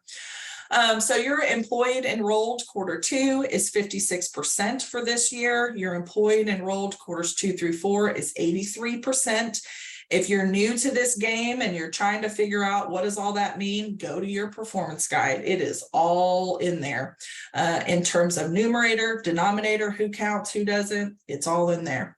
The credential rate is 44%. We've been inching this up over the past probably 5 years, inching it up and inching it up. And the reason for that is because we need to be focused on getting students outcomes. If we're putting people in IETs, we're paying for training, we have got to be focused on them earning those credentials, certificates, licensing within a year of exit. So 44% for this year. The post-test rate is going to remain 65%. And again, all of this is defined in the performance guide. So I just wanted to give you some of those numbers since they're hot off the presses. Your other targets related to your measurable skills gain. So our overall state target, that means the target that we have with the federal government is 45%. Your contracted targets, we've always kind of taken that overall state target and we break it down into your contracted targets and try to make it a little bit easier to digest in some ways. So your contracted targets are dependent on your student population and how many students fall into each educational functioning level. We call this the blended average. Okay, so your target actually changes over the course of the year, or it can. So as you have more students moving into each of these levels and knowing that each of these levels have a different target assigned to them, it can affect your overall target, which is why none of you have the same target. It's not a blanket target. It's really dependent on the population that you're serving. So again, if you largely serve ESL, you're going to have a much higher measurable skills gain target than someone that largely serves ABE. And the reason for that is on your screen. It's because the individual level targets are different across those two programs. The good news, okay, I'm going to stop there. Any questions on performance? I see there's still some in there on the EL Civics. Was there anything on the other targets? Yes, there was one. If they receive a credential but haven't exited, does it count? Yes. So when we're looking at the credential, get it in teams, folks, get it in teams. But when we're looking at the credential rate, if they can earn it while they're with us or within a year of exit. So that's how much time you have for that one. Okay, moving on to teams updates. I've got some good news. We received our appropriation request to enhance our system. So through this last legislative session, I worked with my staff and my team here. We did a legislative appropriation request. Our system is still a web-based system, but as you guys know, it's aging. There's a lot of things in there. It just doesn't have all the bells and whistles that a lot of the current platforms have. And I think you guys deserve that. So, and I think the state deserves that so we can better showcase all the work that's happening in various ways and not sort of just these federal ways, right? Federal targets, but there's a lot of things that happen that's just been very difficult to capture in our current system. So the good news is that we got the appropriation that we asked for. This is actually something that doesn't happen very often. So I wasn't even really prepared for it. It's one of those things like we asked for it. I didn't think we were going to get it. We got it. And so now it's like a whole new, workload. So the good news is that we did get this, and that means that Teams is going to, over the next 2 years, will be working simultaneously on a project to upgrade Teams. What does this really mean in terms of what those upgrades are going to look like? So it'll be moving to a new platform. And we're going to try to maintain as much of the current functionality as we can. So hopefully we're not losing anything, but what we'll be able to gain is, modernizing the security features that we have. We'll be able to upgrade the report and tool capabilities. So maybe do more query-based reports for you guys. One of the big ones is connectivity and interfacing, right? We want our system to more easily be able to more easily connect with other systems so that we can get better interfacing with other systems, both internal and external. User access controls may be something that now that we have this appropriation, it may not make sense for us to do all of this work on our new system, knowing it's going to be going away, right? We're going to be getting something else.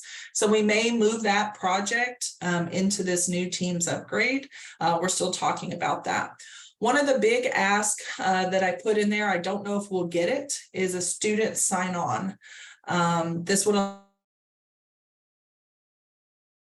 allow the student access to their own records. It would allow them to go in there, potentially upload information, upload, certificates, upload things to help improve our enrollment processes and our follow-up processes, chat features, things like that.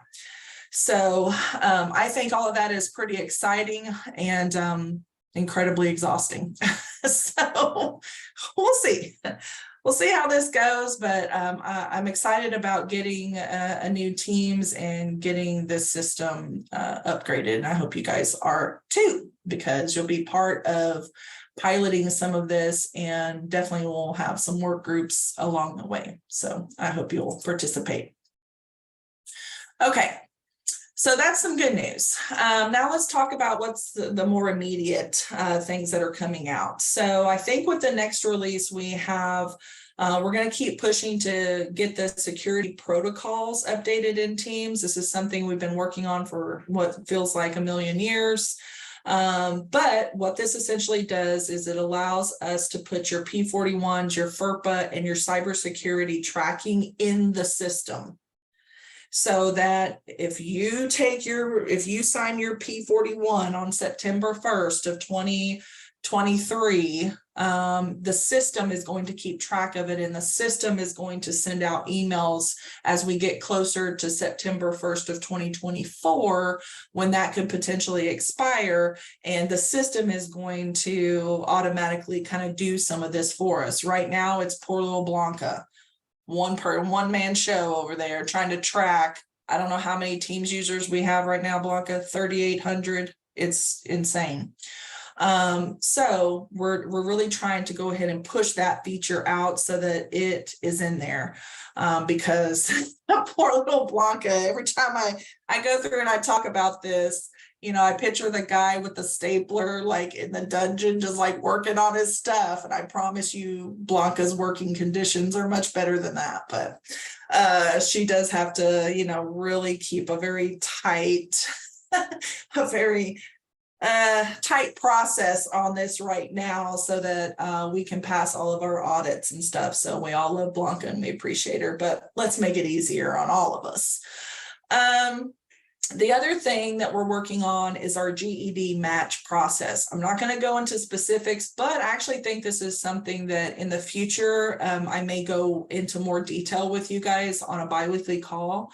Our GED match process is very detailed. And what we have learned is that it will never be perfect. It just will never be perfect.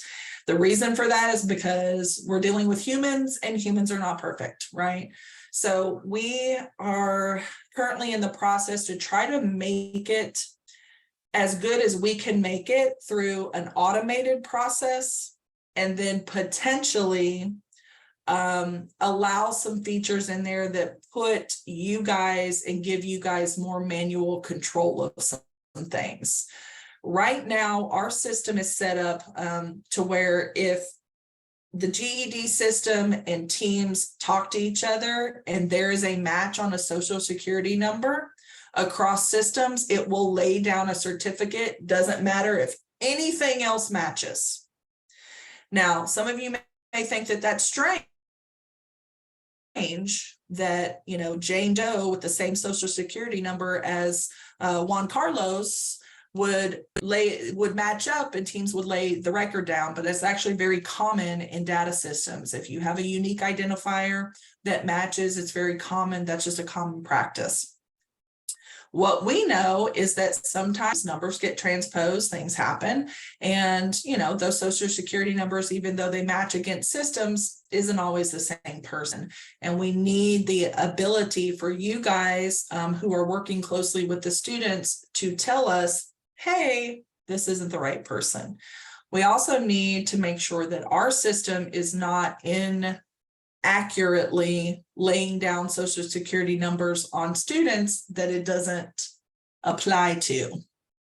So there's lots of things going on there. We're having some good discussions. I feel like we're getting to a place where we can put in some safety protocols. But again, guys, it's never going to be perfect. It will never, ever be perfect. We are also working with GED. They have a duplication process on their end that they're dealing with as well. And so this is like a just know that this is a cross internal external thing that we're working on, and hopefully we'll have some good news for you soon. Okay, questions about teams other than Blanca's awesome. Yes, we all know Blanca's awesome. Anything else? Okay, man, I thought I was going to get you guys out of here early. Here we are. I say it every time. Okay, let me talk a little bit about our HSC voucher program and give you guys an update on where we are and what we can kind of expect. Oh, wait, I see a couple of questions. Yeah, there's a couple of questions, Mahalia. Okay, so from Tara, what is the deadline to submit the required annual teams documents on the state level? Did I hear September? Blanca, are you on? She may not be on. Yes, I am on. I'm on, okay. Mahalia. And Okay. I think you just I think what you did was just give an example earlier Yeah. that if your P41 was submitted back in September 2022, it'll be due on September 2023. So it just depends on the way it falls on annual. It'll be the submission of your P41C, which is on the tracker. I hope that answers your question. So Tara, the short version is it depends on what the date is for your P41. We've been tracking these on an annual participant level basis, which is why Blanca's head is always ready to explode. But what we want to do is move this functionality to Teams so that you can go in there and say, I submitted my P41 on this date, and then Teams will keep track of it and let you know, like, hey, this is coming up. You need to resubmit this. And then if you guys don't, it's going to lock you out of the system until you submit them. So Tara, hopefully that answers your question. It's not some blanket date. It's just based off of when it was submitted.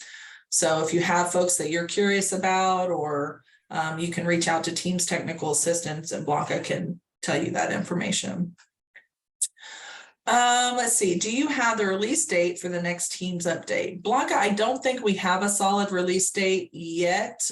We were looking at doing one at the end of August, but we've been having a lot of kind of back and forth, and I think we wanted to tweak a couple of things, so it may actually get extended into September.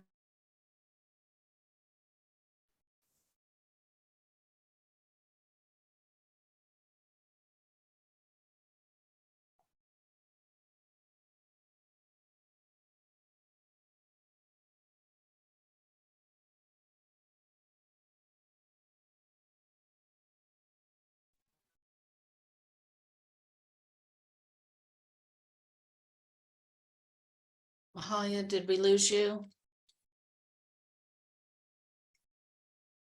Mahalia, we lost your audio. I think we did lose Mahalia. Yes. Yeah, she's been having network issues, and she had warned us beforehand that this may happen. She'll be back as soon as possible. Right, we'll find her. We're watching for her. Yep. I can sing if you like. No, thank you. You just want to get ready for karaoke in the Fall Institute. I know what you're doing. Yeah. You heard it here first.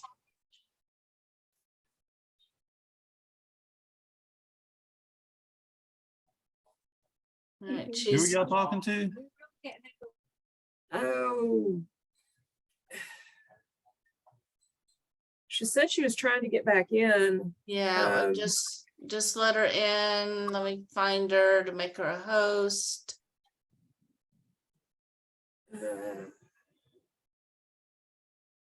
Not seeing her showing up yet. No. And Oh, there she is. There she is. sorry about that.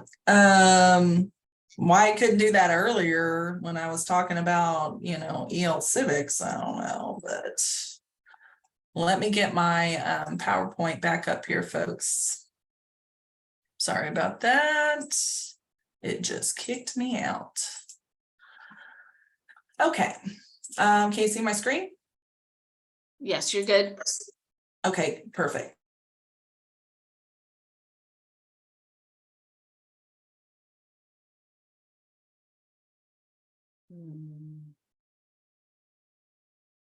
Are you there?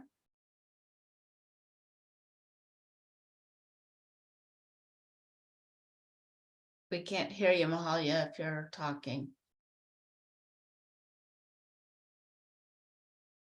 It's because we lost her again.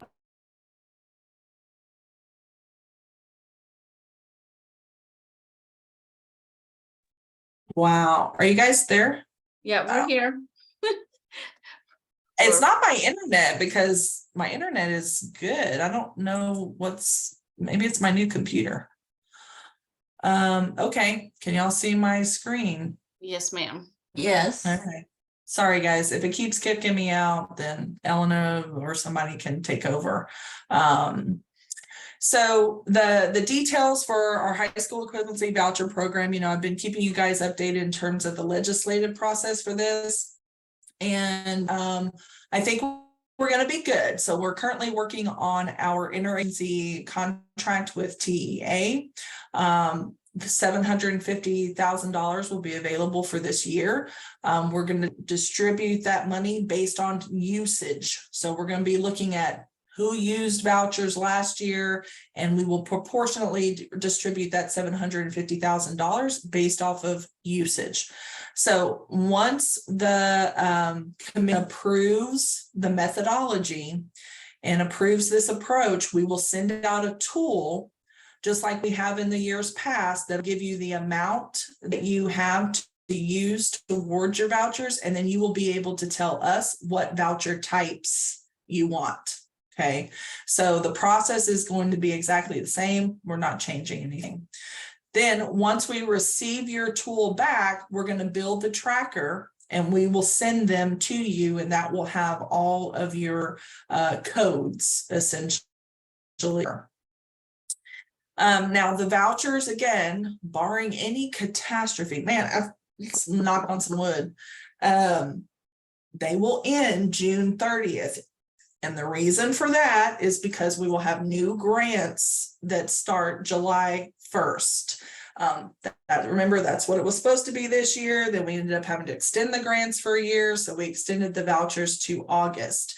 But this year, they should end June 30th because we will have new grants July 1. So we'll be getting brand new stuff starting July 1 of 2024. Okay. So keep tracking and stay diligent. Kara mentioned at the beginning of today's meeting about having your standard operating procedure for how you're utilizing your vouchers, tracking your vouchers.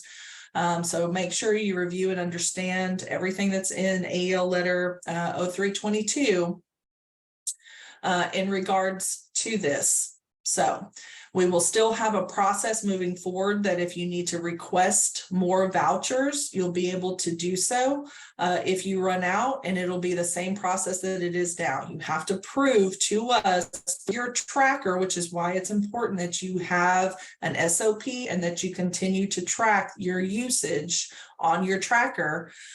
Because if you want additional vouchers, you have to submit that to us and prove that you have utilized at least 70% of your current stock in any one type. So that's not overall, but in that one type. So let's say you've used 70% of your computer-based vouchers and you want to request some more, then you would have to show us kind of the evidence that those that you need more in that particular type. Okay. So that is how that's going to work. Any questions just related to the voucher program? Pretty straightforward. I am hoping that there is no delay between the end of July, September 1. We're going to be working very hard to get everything to the commission, get everything approved, get everything into the vouchers, the trackers, and get this done. But there are a lot of steps between where we are right now and getting those actual voucher numbers in your hand. So if there is a delay, it won't be very long of a delay, but there may be a couple of weeks just depending on when I can bring this to the commission and get everything approved. But I'll keep you guys posted, but I'm really shooting for that September 1 date so we have no delay in the availability of the vouchers. All right. Any questions related to anything else? We will take any unanswered questions from today's meeting and we'll try to frame them up. We obviously need to come back and talk about the EL Civics funding a little bit more. I will just express to you guys that the table in the performance guide is what we're using to determine targets. So keep that in mind. But I do think that now is a good time for us to really start talking about the utilization of 243 and the implementation of an IELCE program, because the future, as you know, will be much different. So we can go ahead and talk about that now. All right. Any final questions before we sign off here? Look, 9 minutes early. Yes, so it's still no change in the age requirements for vouchers. No change, nothing came through this legislative session for that, so it's still only 21 and up. And then testing must occur before or by June 30th, 2024.